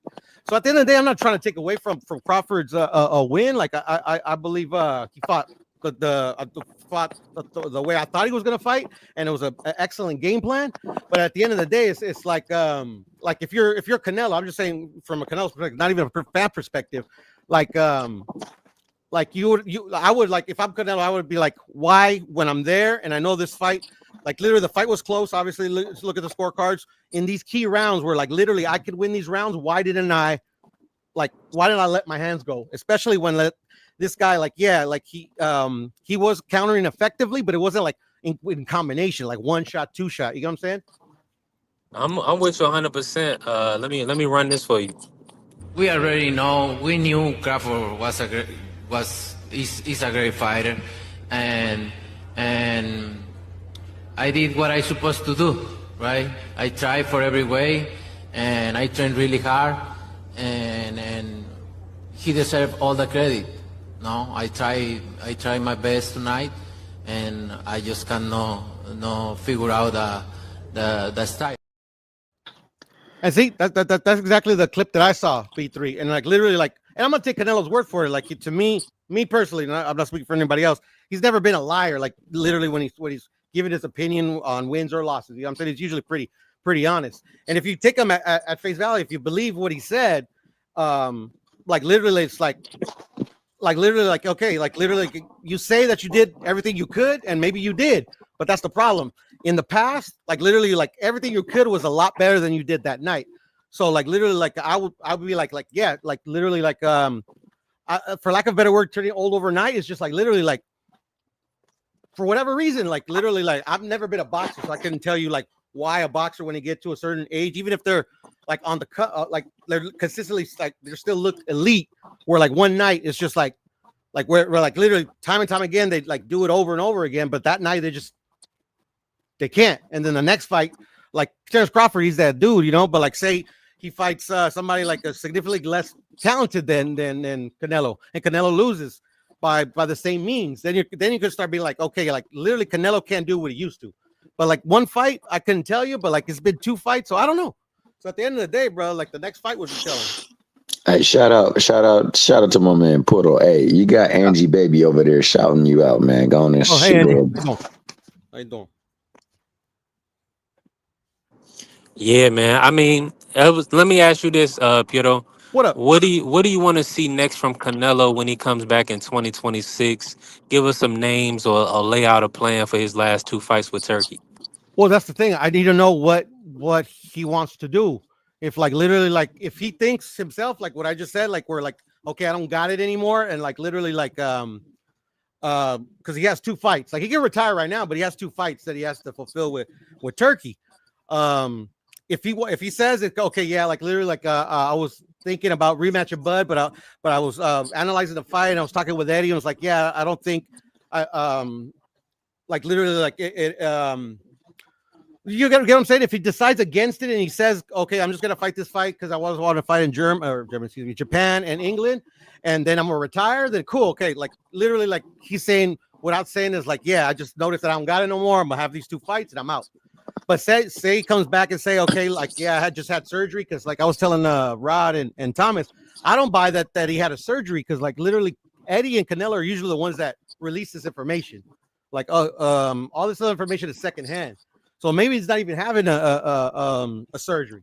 But say he's having a surgery, comes back, okay, yeah, I just had a surgery, like no excuses, it wasn't the elbow, but I just had a surgery, so I'll make sure I'm 100%, but I'm gonna take the Bud Crawford rematch. That'd be cool too, because like literally, if that's what Canelo wants, that's what I would want.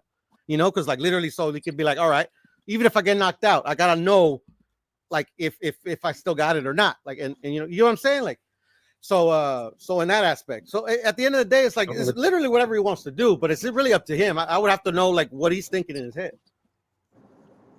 Yeah, 100%. Now, seeing enough, in your opinion, from Canelo that if he did move on from the 2 fight deal and retire, that you would be comfortable with that, or do you feel like you really want to see him right the wrong and put hands on Crawford if possible?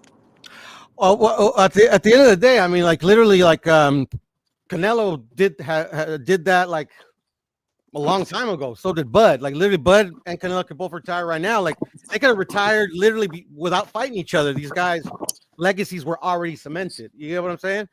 So at the end of the day, like yeah, I'm not even thinking about that. But like the thing is like too, like literally like at the end of the day, he runs his own career. Like I want to see a Canelo that's competitive, like not a Canelo that's trying to like kind of in denial, like thinking he is what he used to be. But now if he retires, nothing changes. Like his Hall of Famer is one of the best to ever do it. He's like fucking fighters lose. That's the thing about like undefeated fighters, bro. Like and especially when it comes to Canelo, like everybody wants Canelo to lose, or if they don't like him for whatever reason. I'm like, at least from this Canelo fan's perspective, like Canelo's already lost. Like literally, like that's what I was saying. Like a lot of people like trying to troll me or whatever. It's like, what if Canelo loses to Bud? I'm like, then he loses. I mean, like y'all the ones were like that literally like, oh my god, if he loses to Bud, it's like Canelo's like fucking whole career is on void. I'm like, literally, he's lost before, bro. Like literally losing. Like I think I'm the only one on YouTube that I mean, I could be wrong, that literally like said in relation to this fight, if Canelo beats Bud, because at the end of the day, nothing guaranteed.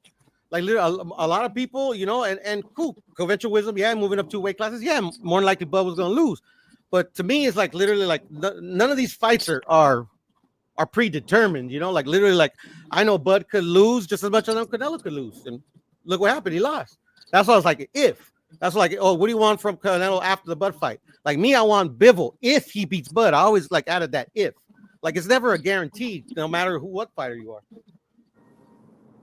100%. It's never guaranteed. Man, listen, y'all smash the like button. If you ain't follow the channel, follow the channel. B3 Big TV. I got my brother Biddle Sub, T Hill, Hot Rod. We working. Now, I got to pivot real quick with you, Piero. Let's talk some Bud Crawford, man. Let's talk the current pound for pound #1. In your opinion, what do you want to see next from Crawford? Who is the next big fight in your opinion? Now, I'm going to say this, and I'm kind of lay it out what I was thinking. Benavidez seems pretty unrealistic. He doesn't want to go back to 168. And Tank is he's too small. I mean, that's unrealistic right now. He's fighting Jake. So in my humble opinion, I feel like Boots is the next, stylistically, the best fight. I mean, everybody's talking Laura and Janabek and, other guys that really haven't earned it like Hamza Shiraz. I think Boots would be the next best fight. So in your opinion, what's the next best fight from Crawford, or what do you want to see out of Crawford? Well, I mean, like since he beat Canelo, like I want to see how much he has left, and because this is the thing with Bud, and like which is my reason where like I'm like, oh yeah, Canelo, like even though Bud's really good, Canelo should win because of the experience. This is like Bud's, other than Earl Spence, like first time actually beating somebody where like he wasn't favored to win. You get what I'm saying? So like even like, and the bad thing about Bud is that like he's already at an age where it's like he's already up there. So like literally like what possibly happened to Canelo could happen to him in any fight. You know what I'm saying? So I want to know how much he has left, and I want to know how good that he still is, because like we like, well, Canelo, like literally like against when Canelo fought Kovalev, I thought Canelo was gonna get knocked out. He didn't. When he fought Triple G, I thought Canelo was gonna get knocked out. He didn't. That's when I found out. I was like, oh shit, Canelo's like freaking really that dude. like I don't other than the Canelo fight, we don't got anything else. So like me personally, like I would love him to like defend against some of the top opposition at 168, or literally get the best opponent, the best available opponent he can get. Like at 160, they're really like Triple G's gone, and like literally Janabek, I think he fucks up Janabek easy. I just want to see him in fights that like will truly challenge him. Like like this fight with Canelo truly challenged him. It did. But at the end of the day, like I want to keep seeing that, like literally, like with Canelo, the bad thing about the good thing and the bad thing about Canelo is that literally, like especially like a fan like me, like once he became like once he beat these dudes that he wasn't supposed to beat, like for me, I kept wanting more. Like literally, like when he lost to Bivol, I'm like, now you got to rematch him, see if you're good enough to beat him again. Like literally, like I would have loved him to move to like cruiser stuff like that. So like literally now they're like Bud showing like, oh shit, man, he just beat Canelo. 2 weight classes up. I want to see if he can top that. You know what I'm saying? Right now, there's not like a lot of opportunities to do that. But I mean, like, but say he wants to he's feeling froggy. Maybe because a lot of people are saying that, like, I've heard some speculation that like Canelo, like for if he doesn't rematch Bud, like he could try to like become another weight champion and fight Badu Jack for his title. Since like Badu Jack is like at the end of his rope as well. So like maybe Crawford could beat Canelo to that punch, maybe move up to cruiserweight and fight Badu Jack. I think he would have an excellent chance of winning that fight. He would add another title. I still want to see Mel versus Bud. The only thing about Mel's been fucking inactive for like 8 years now. Yeah, he been out the ring for at least 2.5 years. I mean, Yeah, so it's like to me, it's yeah. like that's a fight that I would have loved to see. Like I would have loved to see that fight instead of the Canelo fight, and instead of Canelo fight, instead of Canelo fighting Jermell, instead of Crawford fighting Canelo, that like back then that's the fight I wanted to see. That would have been an excellent fight. But right now it's like literally like the odds leading on more like a Crawford wash than Mel, like actually, like because Mel's still that dude, but still like is he in the sport? He's out the sport. Like literally when you're fighting an elite fighter like Terence Crawford, you don't want to be in and out the sport. You know what I'm saying? That's how you get fucked up. Even if you're still fucking elite, Nah, 100%. You gotta keep yourself active. And Bud, they say he's gonna take a little bit of time off, and then they're gonna have an announcement for us. So hopefully, Turkey sets up a big fight. Let me ask you this: Are you the kid Shiraz, Hamza Shiraz? Are you excited about him? What's your thoughts on him? And do you feel like he should get a Crawford opportunity? They saying that's probably the next big fight for Crawford. I mean, that would be a big fight, and that's just because, like, literally, like, even though like Canelo was the best at 168 and one of the best in the world, and it's a big accomplishment, they played around the same size. You get what I'm saying? There was no size disadvantage between Canelo and Crawford other than like the weight they fought at. So, like, literally, like any fight that Crawford takes where like he's fighting like motherfuckers that Canelo's used to fighting, like motherfuckers are like literally like he has to like tower over and shit. You know what I'm saying? Like Hamza Shiraz, even though like literally like in a matter of skills and experience, there's no comparison. But that's a big dude. We never see Crawford against a gigantor dude. You know what I'm saying? So like any fight like that would intrigue me. Like because Hamza is it Shamsa or Hamza? Forget. It's Hamza. Yeah. So Hamza's big, bro. That's a big dude. And like, yeah, and like any fight like the with Crawford versus a dude that's like literally like out like literally fucking towers over him would be intriguing to me because like literally he's gonna have to find like because he's gonna have to find a way to like literally like he's you get what I'm saying? Like literally like, we haven't seen that from Crawford. So that would intrigue me. But also like literally like say he had one fight left and like this is the fight I would want to see, either Boots or Virgil, preferably Virgil, because like these were the fighters that were like more Virgil than Boots. These are the fighters that were on his heels, when he was at welterweight. So I would love to see that fight, before he retired. Those fights. That fight, before I'm right there with you. I'm right there with you. Salute to everybody in the building. Smash the like if you ain't follow the channel. Follow the channel B3 Pix TV. Hopefully my audio not cracking. Jay Smith in the building. Appreciate you, Bentley. Salute to y'all. God bless y'all, brothers. Appreciate y'all for pulling up. Now, Outside of that, so let me say this, Peter, I Huh. gotta ask you this. Who, in your What? opinion, now that Canelo is kind of close to the end, who do you foresee being the next face of boxing? Who is a guy that you feel like can galvanize the fans and kind of keep the fans interested in the sport and possibly even be a pay-per-view star in the sport? Definitely not an American fighter. Um, that's the Wow, thing. no, none of that I American. You don't see none of that. nah, Whoa, bro, that's because like literally like to be the face of boxing, you have to appeal to hardcores and casuals. More casuals than hardcores. You get what I'm saying? At the end of the day, like casuals don't watch boxing, bro. Not American casuals. They watching either influencer boxing or they're watching MMA. That's the issue with like Crawford, like literally like any other time where like literally like the American casual and even most of the American hardcores, like Terence Crawford after winning such a big fight would like literally like his star power would exponentially grow. But it's not the case at this point. Like literally, I was talking with my buddy. He's pretty casual, but he likes boxing. Like literally, like uh um like he knows Crawford's good, but like literally like you get what I'm saying? Like he knows I'm of with you. Crawford, but he didn't really see them fight like that. You know, because like, but at the end of the day, like literally, like unfortunately, Crawford got to the point, like at the end, where like promoters stopped doing their job. You get what I'm saying? So like I remember used to get a lot of early criticism about like him not promoting himself. But then I used to push back with like, why the fuck is he paying a promoter then? Why does Crawford have to promote himself when he's paying a promoter? Like literally like keep that money. Like if you really want him to promote himself, you know, fire fucking Bob Arum back in the day and literally fucking, you know, save that money.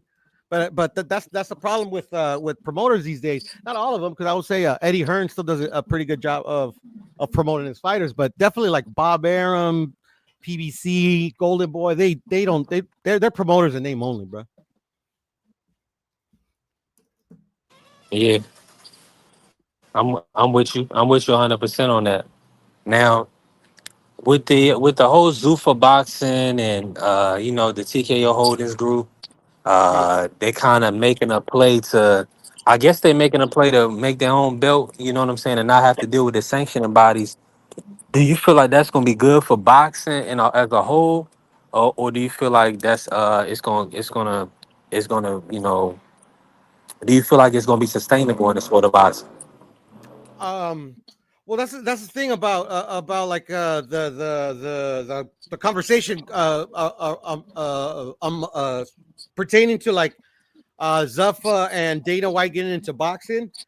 Um, like literally, to me, it's like it's not good for boxing. It's not bad for boxing. I think eventually it's going to be bad for the boxers because Dana White's going to try to come in and implement the his business model that he has at MMA, where like even though the sport is popular, the fighters like literally like, you know, they're making money. Don't get me wrong, but like literally they're not like.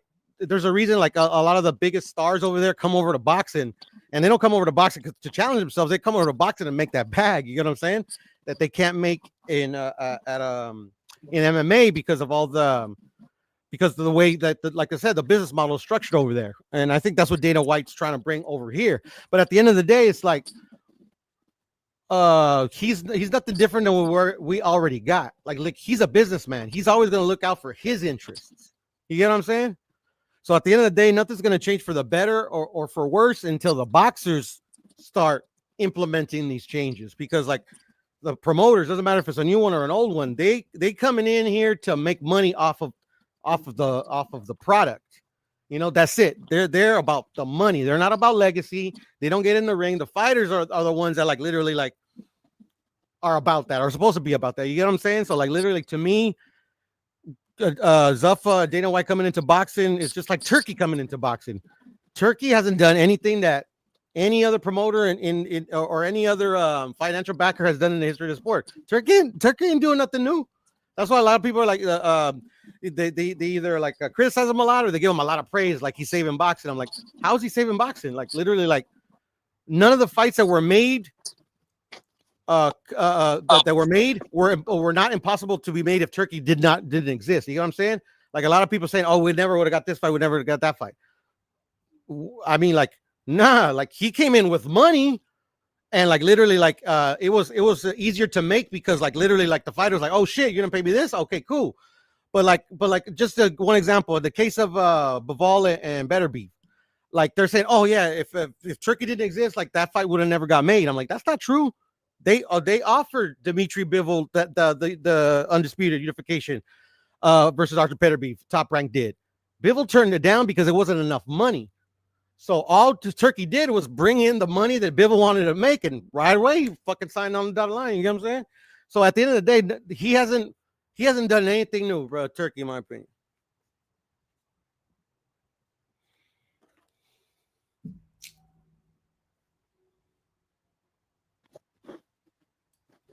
Turkey is giving people the false illusion that he's giving them the biggest and best fights.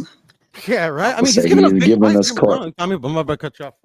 No. I was saying he has given us cards in some fights. He has given us or have been good some good fights. I think it remains to be seen his true mark that he leaves behind and what they're doing over or what they're trying to accomplish, but I can neither confirm nor deny. I'll just say that. If I'm the boxers, I ain't gonna lie. If I'm Crawford, like literally, I like just the optics of him holding your hand. And I know a lot of people are defending, oh, that's just your custom. Like it don't matter if that's your custom or not. Like literally, Terence Crawford's his own man, right? Like literally, like I don't know. Like it looked weird to me because like he didn't make Canelo hold his hand. But then also I was like, this was kind of still like bugging me about the Terence Crawford and Bud fight, and not even the fight. The fight's the fight, whatever. But like literally, like Canelo, and he said it himself too, which is weird.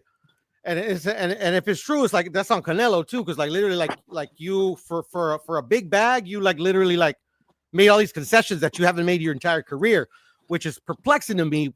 And then like I remember watching the fight and I was hearing that mariachi song and I thought Canelo was coming in. And I remember telling somebody, was like, imagine if Antonio Banderas was singing that song, but it wasn't even Canelo walking in. It was Terence Crawford walking in. And I'm like, huh?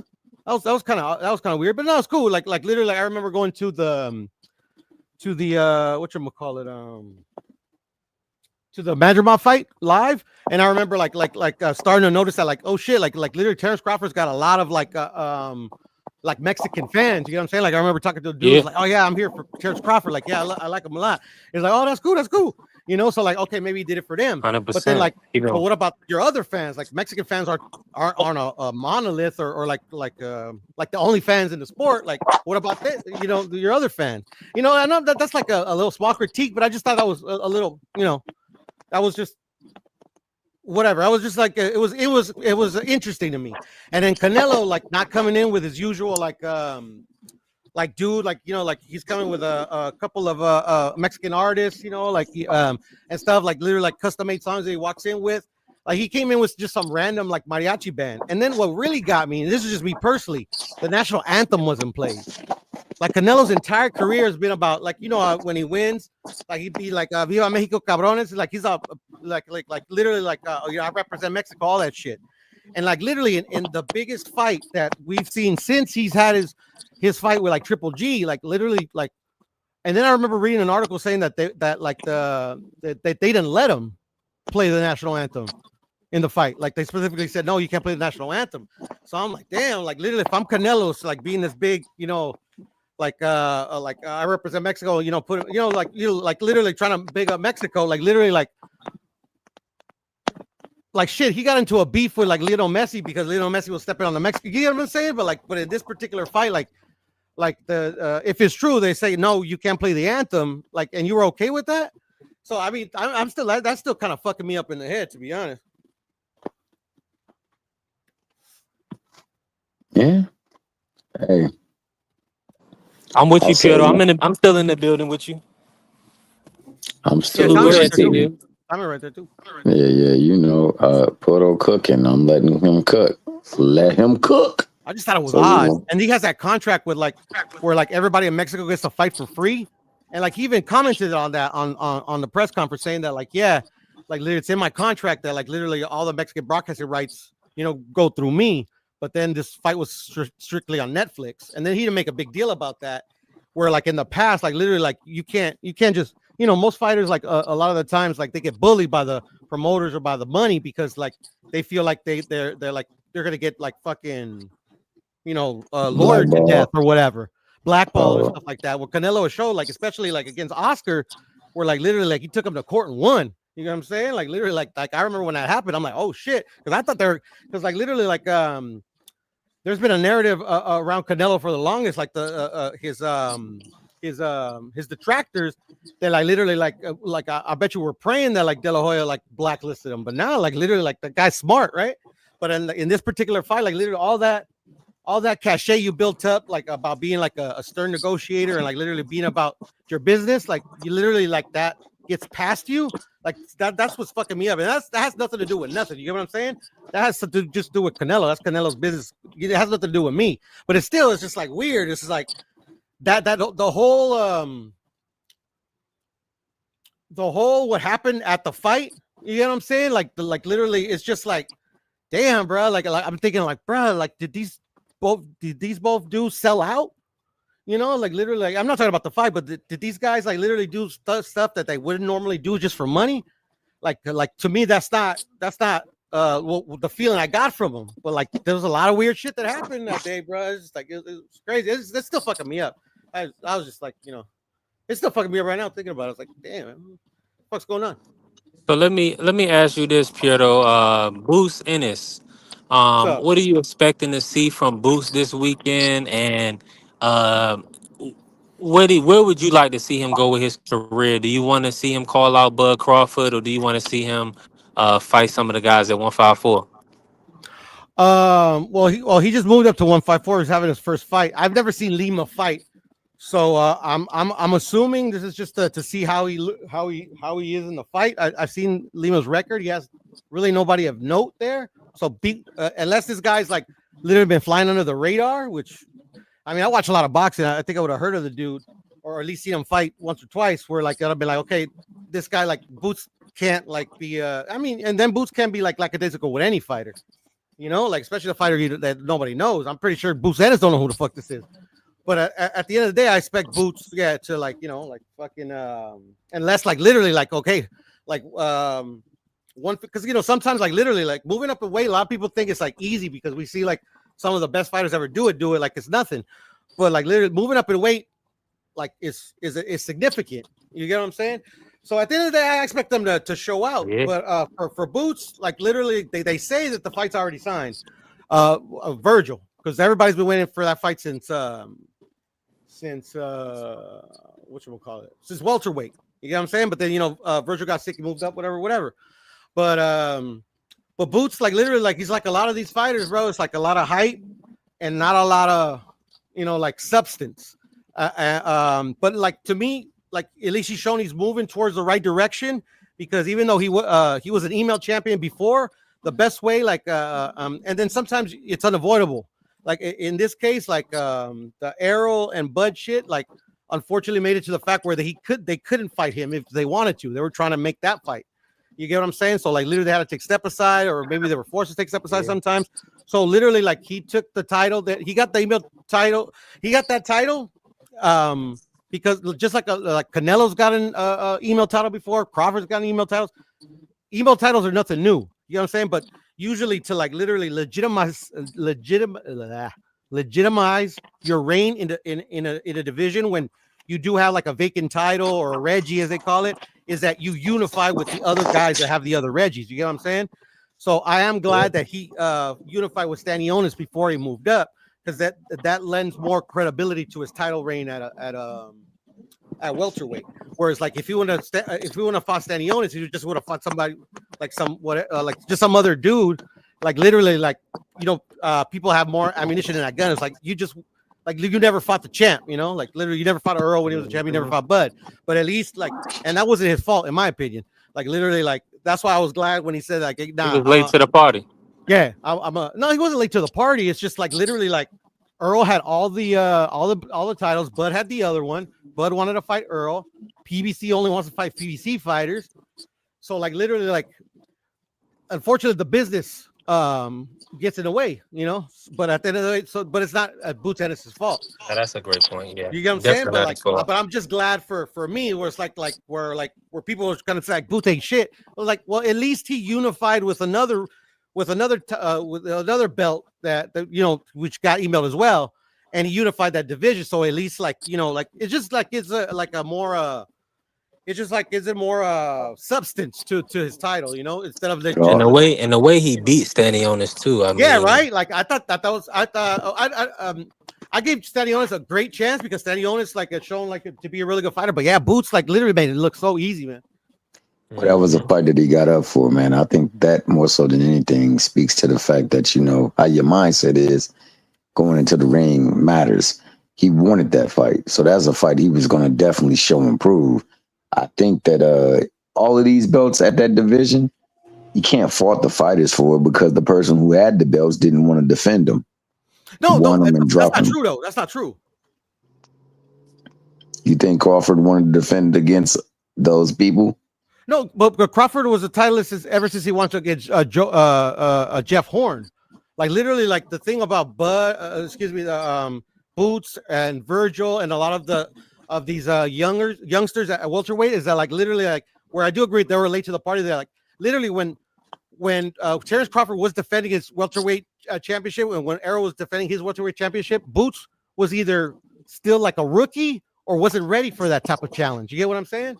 And by the time they were ready, or like a lot of people were giving him okay, yeah, if he fights this certain way, or like, okay, I could see him beating them. Like literally, like it was at a time where like literally Earl and Bud was the only fight. You get what I'm saying? So these guys were like literally like they're just not gonna fucking sit on their hands. You know what I'm saying? They're gonna fight other fighters. You know, so that's what happened to them. They just literally when they were defending against other fighters like Boots and Virgil just were still young. They weren't ready. You know what I'm saying?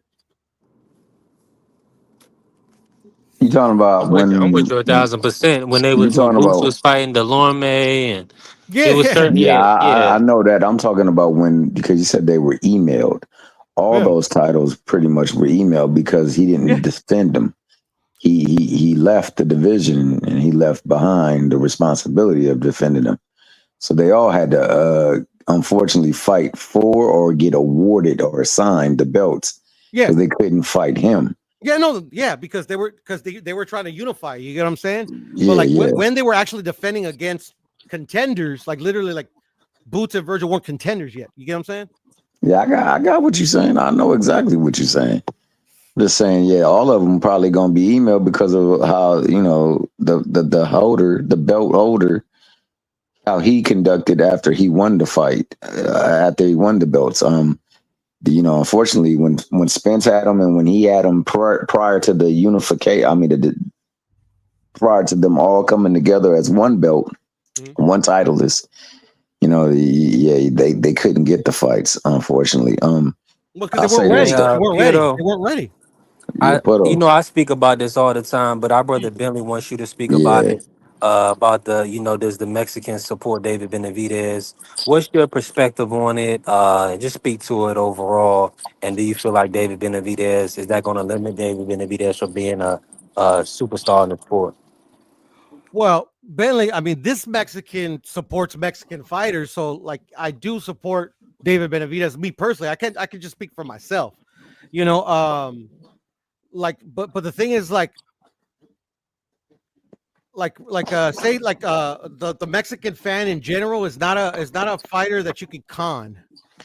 Like me personally, like even though like I want David to succeed, I feel like he's like a lot of these fighters, not just David Benavidez, but like a lot of these fighters like just are like trying to like put like literally like literally trying to say that they are something that they ain't. Like literally, I want Benavidez to like literally like if like to be what people say he is. But I'm not gonna lie for the cat either. This is just this Mexican speaking, you know, like literally like, but like that's the trend right now. Like David is not the only one doing this. Like Boo Boo to me is like was like the blueprint of what David Benavidez is doing. Like literally like saying you want to fight these dudes and people are ducking you and like literally like fighting for interim titles and making excuses about like this guy's ducking. You get what I'm saying? Like literally Like Boo Boo hasn't like literally like I've beaten more Yeah. champions than Boo Boo Andre has beaten. You get what I'm saying? It's just like, and that's not, and then like people will be like, oh, you're being too overly critical, whatever. Oh, it's because Canelo didn't want to fight him. Like bro, like take Canelo out of it. You know what I'm saying? Like Boo Boo didn't want to fight nobody. Like literally, it's every fighter, especially early when they because interim belts or like vacant belts, they help your marketability. But so every fighter, like since like this shit has started, has been given like has won an interim title or a vacant title. But like if you're that dude, it's very rare that a fighter will go into his entire career without never fighting a champion. Like and like literally, Boo Boo Andre is really and some other ones too. Like, but those are like literally Did my literal brother hype Piero jobs. still go out? What happened, brother? Nah, You he's can't hear still me? talking. Can you hear? You hear me? I hear you a little bit, T here, but hold on, let me go out and come back Yeah, in. Porto's talking. And while you still talking, Angie, she says that she doesn't seem to believe that they do support Benavidez, and she says she thinks it's more about him being half Ecuadorian. What do you believe about that? Nah. I mean, like literally, like I don't think he's ever mentioned Ecuador once, other than him like coming out with the flag when he comes out on his walkouts. So like literally, like I would say most Mexican fans, I don't know, I'm going out on a limb here, would say that they don't even know that the guy's like half Ecuadorian.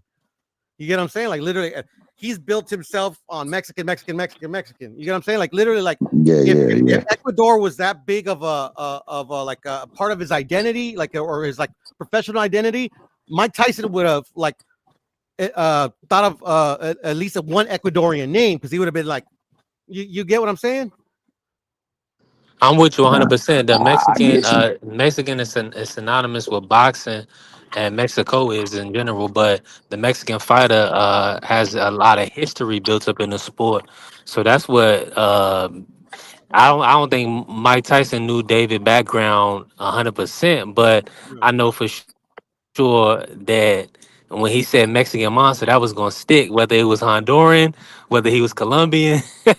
You know what I'm saying? Like everybody wants to have identify with the Mexican fan base because it's really one of the best fan bases in the sport. Yeah, Now, let definitely me is. Especially if you're Mexican, because usually Mexicans are like, oh, at least I'll just say from this behalf of this Mexican, like I'm proud to be Mexican, and most yeah, Mexicans are like that. But also the thing is too about the whole Mexican, because like his original nickname was La Bandera Roja. yeah, La Bandera Roja, yeah. But The then red flag. he the red flag, yeah. But then like Mike Tyson gave him that nickname, and I'm pretty sure they're like, oh yeah, no, let's go with it. Like literally, it has a ring to it. But then he literally changed. Then he literally changed his nickname again to I believe El Monstro, like just the monster. And at the end of the day, like literally, I don't know because like literally, like Show more when I salute, talk my good brother. say I go to my cousins, I go to Mexico and I talk boxing, like Benavidez hasn't really came up, but I do know, like in my humble opinion, like you especially Mexican American, it's not a really good idea to remove the Mexican from your moniker if you're trying to appeal to the general Mexican fan. You get what I'm saying? But I haven't heard any backlash. I'm just saying me. Like if I'm David Benavidez, like literally, like yeah, and that had to do with his grandma because I believe his well, at least that's what the story says, that his grandma told him like you're the Mexican monster, but what about me? You're not proud of being Ecuadorian. That's why he changed it, which I get. But at the end of the day, like fans don't give a fuck, like what the grandma thinks. Like me, I get it. I could empathize, but like most fans, they don't go fuck, Yeah, it don't have the same ring as the Mexican monster, though. The Mexican monster, that was harsh. No. Yeah, well, Mike Tyson, man. Like, I mean, I don't know if you guys don't know this, but like to me, like Mike Tyson is like literally that's what he does, bro. Like, I think that's like how he like makes his money, but like literally, like he's like an ambassador for boxing ever since like he stopped doing his original podcast, which was a great podcast, man. I missed that podcast, bro. You guys remember when we used to have that white dude that used to play football, like his original hot boxing podcast? That shit was great. I never missed an episode. And then it just got where it's like, okay, he's just strictly promoting boxing, which is cool. Like boxing gave him everything, right? But yeah, no, Mike Tyson, bro, he's like he has like other than like being gifted for boxing, I think he's also a gifted marketer. Yeah, they couldn't have that man sitting there smoking that herb like that. He still does. He still does though. He still does, but like literally They had to shut that it down. wasn't just boxers back then. Back then it used to be like I Yeah. remember like the Star Trek guy showed up and then like this I just remember a bunch of those episodes like blew my mind and shit, like, and then Mike Tyson likes to cry and shit. I remember when Ray Leonard, like the Ray Leonard episode was great, Oh, bro. that was the greatest episode ever. Him and Tommy Hearns. Hey, the Him Tommy and Hearns Tommy Hearns, that shit was live, man. That was the best ever. Yeah, that episode was fire. Oh, Boozy was good too, and I forgot like but like the original, like the first 2 seasons of Hot Boxing, that Yeah, was like a yeah. great podcast, man. But look, Now, let that me. goes off. It also goes to show you how David Benavidez has matured and evolved. Because remember, his nickname was Del Bandera Roja. Yeah, the red flag, 100%. Now he's El Monstro. Yeah, and you know Salute. what he was saying. Pure, you know what he was saying. El Bandera Roja. You know what he was talking about. Yeah, I don't know, but I'm assuming because Yeah. sometimes like these dudes just like literally. We know. They from Phoenix. He's from Phoenix, Arizona. We know. But you know, and that wasn't. You know, if you know, you know. Yeah. And when I first saw it, I'm like, oh, that is really cool because he shouldn't be doing that. You know what I'm saying? Because that's going to attract the wrong type of attention. And now, looking what do you back, think it means? Because I think we're on the wrong page. What do you think it means? you know who, them other dudes. You know this. Them other dudes had them red flags. Oh, like a blood, yeah, here, the down south like he was dudes had the banging. blue flag. Yeah, I didn't even think that. I thought it was and then we come to find out later on, after his brother gets shot, and he get busted. That's what they was doing. They were still out there fucking with the wrong people. Oh, so you know what I'm saying? Like a street thing. Yeah. So and then as he matured, after all this shit happened to him, and he matured, a lot of things changed, and you can see the change in him as a person. You see the change in him the way he talks to him. He speaks different. He moves different. You see what I'm saying? I don't know, man. I think 100%. I don't know, He man. definitely mature. Al Heyman, listen, you already know, Mr. Moore. Al Heyman wasn't playing that. He wasn't about to mess up his money. To get you And if you paid, saw, they gotta market you the right way. And if you saw the interview yesterday, you know a lot of the PBC nut huggers is gonna hate this. You know, he put it out yesterday. He did an interview with Marcos Villegas on Fight Hype. Did you guys see it? Nah, I seen a portion. I seen a little bit of it. Yeah. I don't watch this shit. I just watch his fights. And he said, you know, what he said that's gonna kill him is that, you know, they asked him, Marcos asked him, why are you over there in Saudi fighting for Turkey? And he said, well, I have to give it up to Al Heyman and Samson Linkowitz. He said, because they're like father figures to me. They brought me up, they helped me, they kept me going, and they looked out for me. He said, and when this came up, they both came to me together and they said, look, we will not stand in your way from taking this opportunity because Turki Al-Sheikh can give you things that we cannot give you right now. Yeah, that's as simple as that. He did the right thing. They wasn't gonna hold him back. Because you gotta have the names. I think about it. They had who this last person they got for him? Vosdick?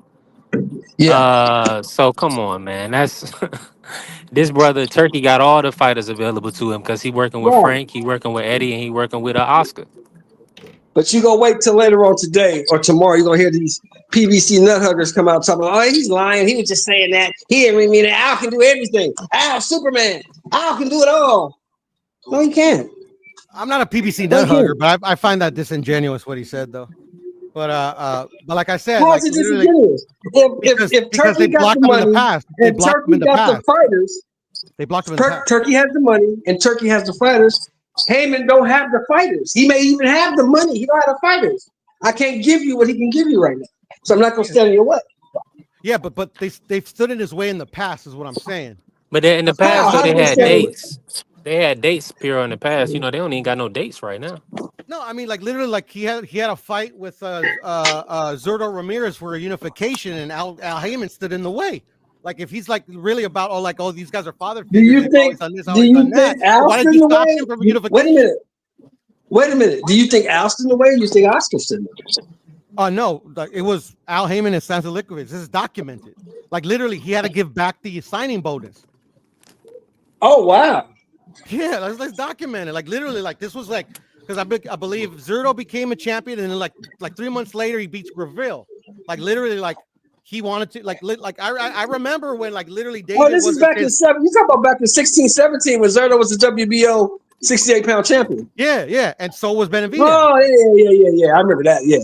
That's all I'm that's saying. When PBC, at the end of the day, that's when PBC was up at the top, though. That's when PBC had all the dates. They had all the fighters. They had everything.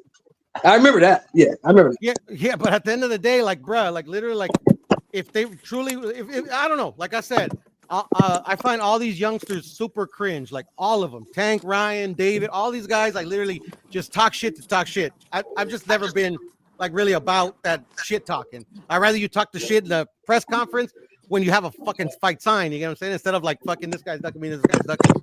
That's all I'm saying. Well, I just say, the guy. I think things that happened in 16-17 compared to things that's happening in 25, it's a completely different landscape. That's all I'm saying. No, I feel you, but the thing is like he's still like literally like he still hasn't fought anybody of note. Like literally, who was there to fight? Who was there to fight? The dude that he chased around for 3 years refused to fight him. So who is there to fight? That's not true, though. That is not true. It is true. No, it isn't. The motherfucker I literally gave you an example. The dude said, hold on, Pierre. Listen, and you can't get away from this. Motherfucking Alvarez said out of his own mouth, "I'm not fighting that dude." Yeah, like literally, like fucking clear does it have to be? That was like literally years after, Canelo had to put up all this bullshit about him fucking ducking David Benavidez, and then David didn't start that way. David used to be very respectful. He's like, I'm gonna wait my turn. And then for whatever reason, like they probably told him, and it was more the dad than David. But then now David does it. It's like, oh, Canelo's a pussy. Canelo's this. Canelo's that. Like literally, like Canelo did everything you were supposed to do. So like who's the pussy? How when he was the number one guy, he beat everybody. He was the fucking mandatory. He did the eliminators. He beat everybody. He was the number one guy. Never the mandatory. And the guy refused to fight him. He was never the mandatory, Shelton. He was never the mandatory. How was he never the mandatory when he beat everybody to get there? No, he was number one ranked. But the thing is, like, as soon as he took those interim titles, he literally gave away his like Canelo card. Because at the end of the day, like if you don't take, if you're when you give away when you become the interim champion, you give away your right to exercise your mandatory status. So as soon as he became the interim champion at 168, he has to count on Mauricio Suleiman or whoever to literally order that fight instead of like pressing them, like fighters in the fast have pressed these action bodies to get their title shot. So literally, basically, sorry, go ahead, bro. So basically, you telling me that Canelo can't choose who he fights is what you're saying? No, of course Canelo can choose who he fights, but the thing is like literally we're not talking about Canelo. Then why didn't you fight that dude? Why didn't you fight the dude that was calling you a pussy? Why didn't you fight him? Because why? You want something from him that like literally like the whole plan. Wait. Nothing to earn. I'll tell you why. Then you can go. I'll tell you why. Then you go. Because the whole fucking planet wanted to see it. No, but that's the thing. That is bullshit to me. Like if the whole planet wanted to see it, we would have saw it already. All right, go ahead, man. I'm gonna leave it alone. No, Shelton, and I get your perspective because, like, literally, like you, just like me, are on all these panels and listening to all these like social media saying that this, that, and the other. So I get where you're coming from. But the thing is like, I want David to be everything that they say they are, but I'm not gonna lie for the dude. Dude hasn't fought nobody. Literally, before Canelo was even in that division, like literally, like Caleb Plant was pressing him. And like literally, like he, like fucking, like they never met. They never made that fight until after he had already lost. Like literally, when he was champion, he lost his belt on the scale. Once he retained his title, he made no effort to make unifications. Like literally, like you can't say you're something and like literally do nothing to like back up what you say you are. Like he's fighting nobody. He hasn't even like literally like all the shit that Tank gets, like he's never unified this, that, never that. Like David doesn't get none of that shit. David's got fucking the Avengers coming out for him, like, oh, everybody's ducking him. Like, Tank, but Tank literally has fought nobody either.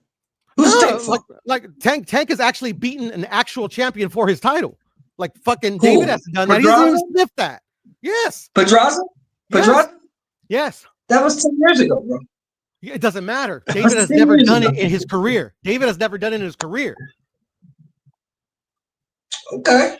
He hasn't, and that's just a fact, bro. I'm not trying to hate. Did Like you, literally, did you I pick, wish David was let me that ask dude, you but he ain't. this will sum it up for me. This will sum it up for me.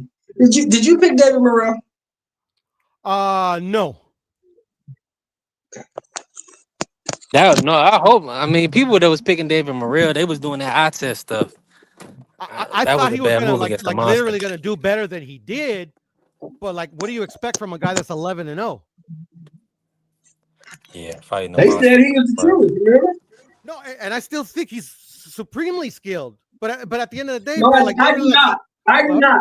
Because I just saw a big burly guy with no skill beat the shit out of him, and he got lucky and got a draw. So I'm really not high on the him. new Shelton. Like literally, fighters with I'm less really not skill high on than him. champions lose all the time. And I tell you this, Callum Smith is gonna knock this motherfucking ass out. And I think that's like literally like highly possible. But like literally, David Morrell is also really good. So like literally, it could happen the other way too. I favor Callum Smith in that fight as well. But who knows? Man, David better not go to the UK and get his ass kicked by Callum Smith. That'd be horrible for his brand. He got to bounce. He got to get a bounce back performance. That's the thing. Like that's the whole thing. Like to me, it's crazy because like I come from like before social media. Like to me, it's even crazy to say that like if this guy loses, that'll be bad for his brand. Like his brand. Like who gives a fuck about his brand? You get what I'm saying? Him and his management seem better I because understand that, but like literally, his brand is he hasn't fought nobody. His brand is as higher as it has ever been. Like literally, like everything that all the fighters that literally should be getting their flowers, like literally they say about David. Like literally, there's a lot of people that think David is the best best light heavyweight out there. And you ask them, why do you think that? It's like, oh, because everybody's ducked him at light heavyweight. It's like, what are you talking about? He's had 2 fights at light heavyweight. But that's how like these current fans. Nobody's ducked them. Nobody's ducked them. They all contractually obligated to fight each other. The top guys, they got to fight each other again. And Bivol is injured. Yeah, Bivol's coming off back surgery, and Peterbian is waiting for Bivol. Yeah, and Peterbian is waiting for him. David fans that like call him a champion at fucking light heavyweight. He's not a champion yet. He's a WBC champion. He hasn't defended it yet. Yeah, I know. He just got that. It's that new Max Kellerman. You gotta be the champ of the division. He's not counting all the title holders. He just who's the guy of the division. So I guess he's trying to move everybody's thought process into the TKO boxing type of one belt, one champion type of ordeal. Nah, he's just got to fight somebody with a pulse, bro. This is a good fight. Not a fucking 168 pounder with 11 fights. And this is a good fight coming up. Well, listen, when he was whipping Boo Boo's ass and he beat up Caleb Plant, what about those guys? Because Boo Boo fucking sucks. We can't do that though, Piro, because and you was around these motherfucking panels.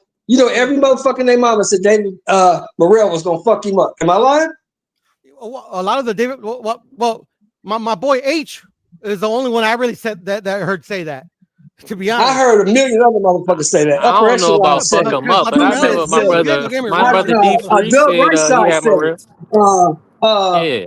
What rap star said it? D Free. Any fucking platform you went to said David Morrell was gonna beat David Benavidez. Everybody said it. Look I think Marky Dan, Cuck Star, that motherfucker is like literally an internet clown. I love my boy Dub, but come on, Dub. These guys are like literally like running channels saying. Well, who else do you go to? Who else do you go to? Because they said it too. Name another platform. They said it too. Showbiz said it. They all said it. But this is the thing, Shelton. Blue Blood said it. They all said it. Shelton, even though I fuck with certain platforms, like there's not one platform that I respect their opinion wholeheartedly.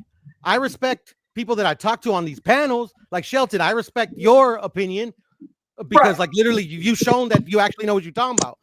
Yeah, I respect yours. Exactly as I respect yours, bro. I love my boy Dub. When we talk about that fight, what did I tell you when we talked about that fight?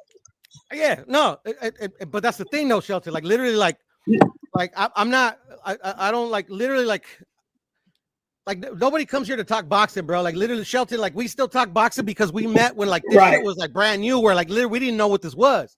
Now all this is like showbiz, Beta Star, like all these big channels, bro. All they're all paid by these fighters to promote them. They just they are. They are. Look at Showbiz. Showbiz I thought was a great channel, and it was early on. But then when it literally became his job, and this is my humble opinion, nothing against Showbiz. This guy literally, because once you make a certain amount of money, you have to keep producing content at the same rate to make the same amount. So like literally, he'll make a video saying how like Bud's gonna knock out Canelo, and then he'll literally make another video the next day saying how Canelo's gonna obliterate Bud. Like literally just to like fucking keep that content coming. And I'm not saying that's what he believes, but literally it's like he's arguing with himself. And I get that, like that's cool. Like literally, but that's why like we know the thing with him is we know he believed it because he bet him. He really believed that Canelo was gonna win because he bet him. Yeah, but he bet like literally like his fucking super chats. Like literally, he's betting his mortgage on these fights. Nah, bro. Like literally, it's like still money. It's still money. I don't give a fuck. It's an investment in him because people buying into that bullshit. Let me tell you something. Let me tell y'all something. You would be through. Let me tell you something. I don't give a fuck if I bet $20 that I found on the corner. It's my money.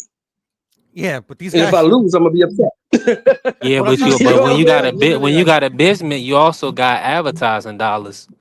So you're going to invest a certain amount of marketing. So but he can still do other things with that money. He didn't have to bet it. He didn't have to bet that money. He chose to do that. He didn't have to do that. He believed he knew what he was talking about, and he was wrong. Just like he believed he knew what he was talking about with Earl and Bud. He was wrong.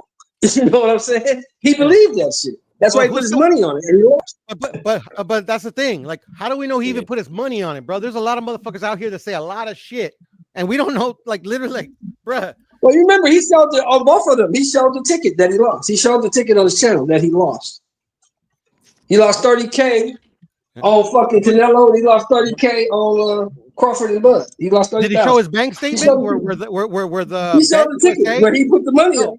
Yeah, I know. But was it his money? Was it his money, or did he have? If it came out of his pocket, I don't care where he got it from. If it came out of his pocket, it's his money. Is what I'm trying to say is like, how do we know it came out of his pocket? Are you trying to say that the zone gave him the money or the other shit gave him the money? And I'm not implying that. I'm saying that could be that could be. It could be. It could be. We heard, bro. Like literally, bro. Listen, man. Piero know what he's talking about. We got what's my guy's name? That be going around. What's bro name?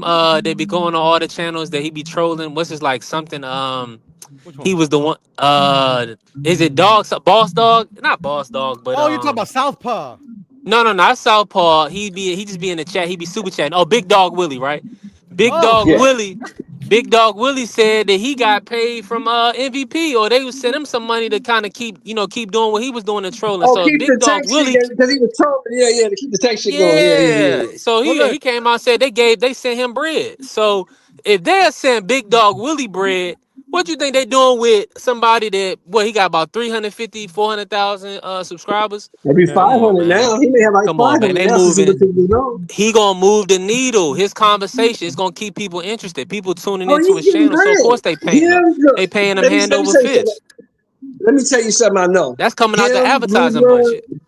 Him, Blue Blood, Boxing Ego, them dudes is getting bread from these people.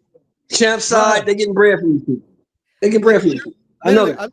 I ain't trying to talk shit, but I'm gonna say it. Like literally, Bill Haney has been on like this guy, like fucking taking him to dinner and shit, bro. And I'm not saying that.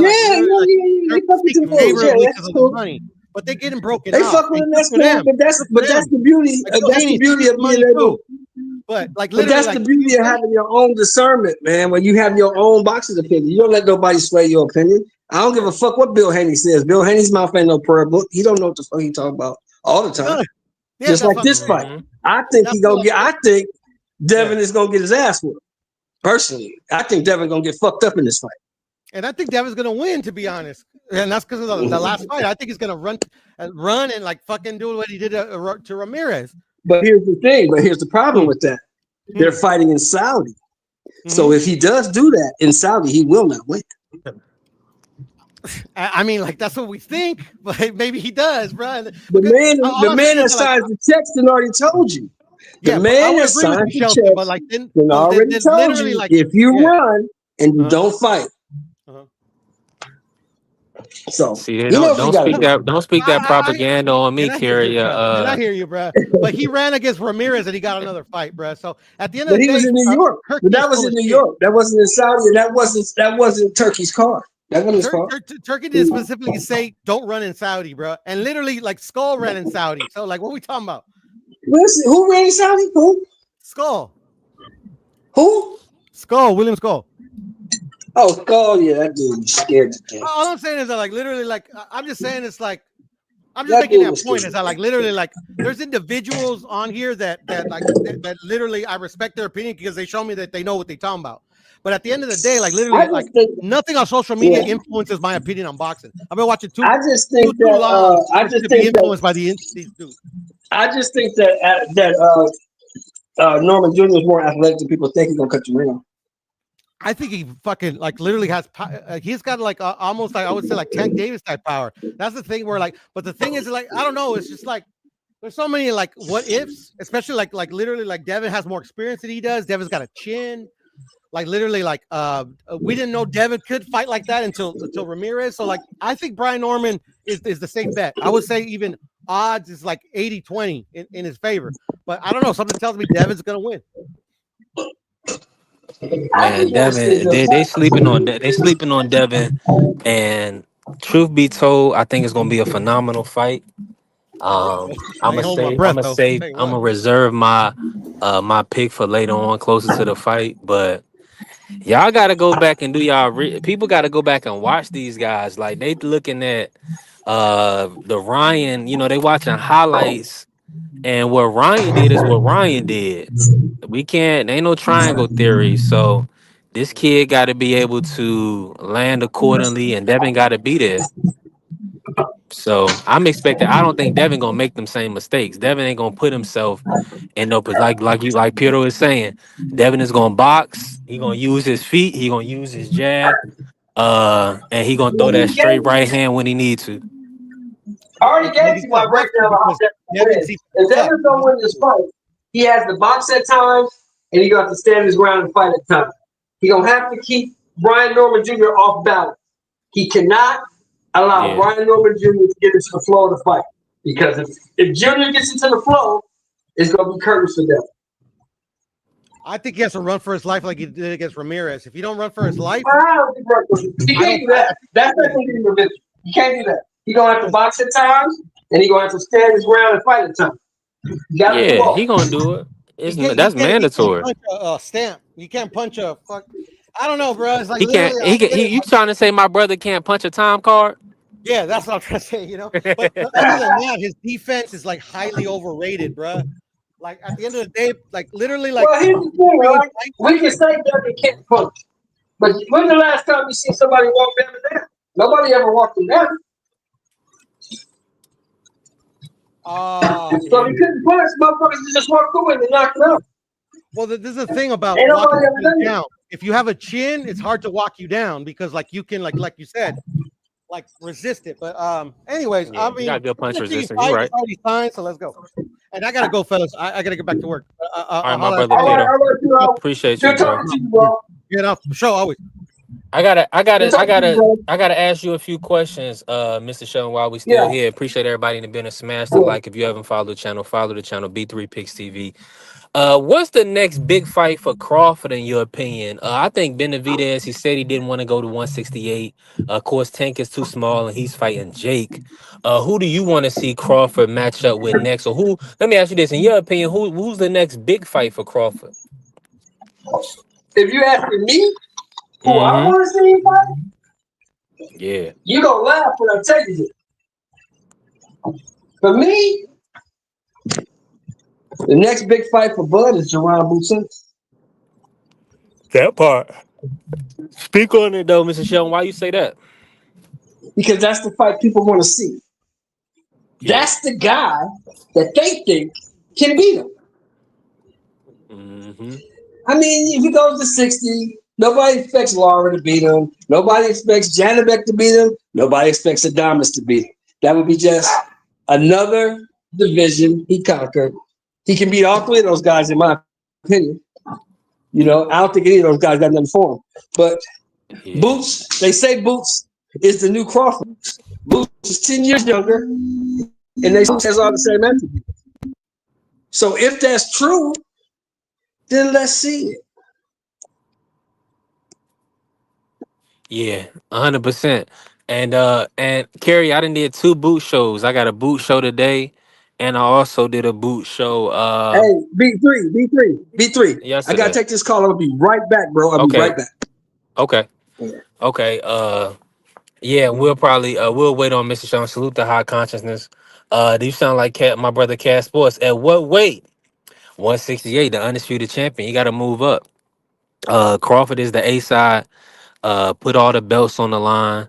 You know, Boost being a former millennial, you know, he don't have to cut weight. Do what Crawford did. Dare to be great. Crawford moved up two, some people say three divisions to fight Canelo.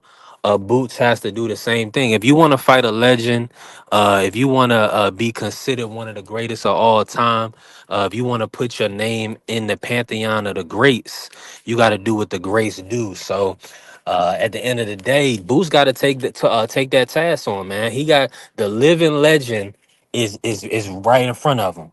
If he allows a living legend to pass, him being like the most desirable fight for Boots right now, because think about it.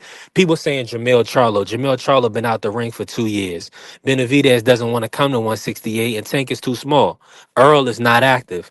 So Boots is still the second biggest name. I haven't heard nobody tell me a name better than Boots or a more interesting fight than Boots all day. All I've been hearing is Turkey Boy, Hamza Shiraz, and Laura. And we know neither one of them fights are more interesting than a Boots in this fight. And that's just be honest. All them listen, people gonna have listen, damned if you do, damned if you don't.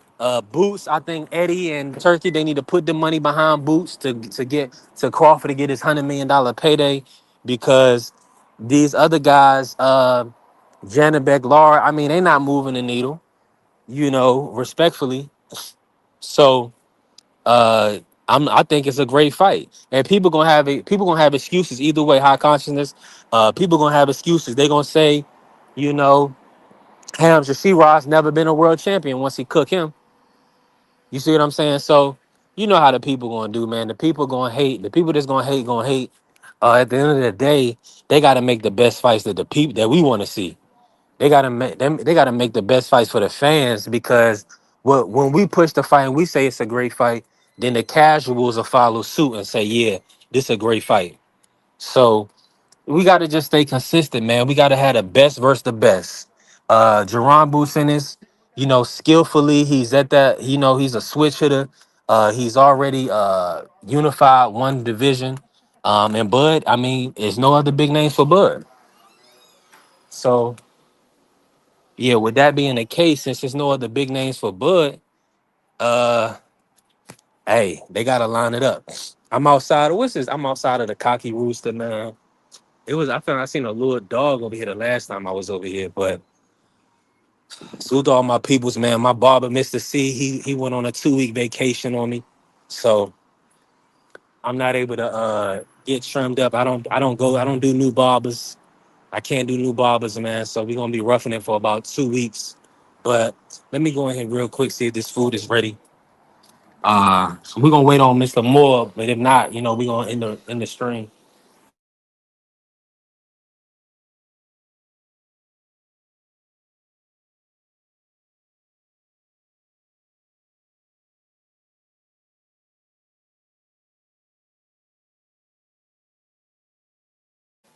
Yeah, shout out to the Cocky Rooster, man.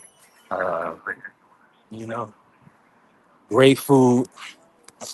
I'm gonna have to tap in with him soon enough. But yeah, that's what I want to see next, man. I want to see Crawford versus Boots. I want Boots to dominate Lima this week.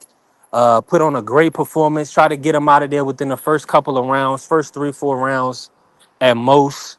Get him up out of there, and then call out Crawford, man.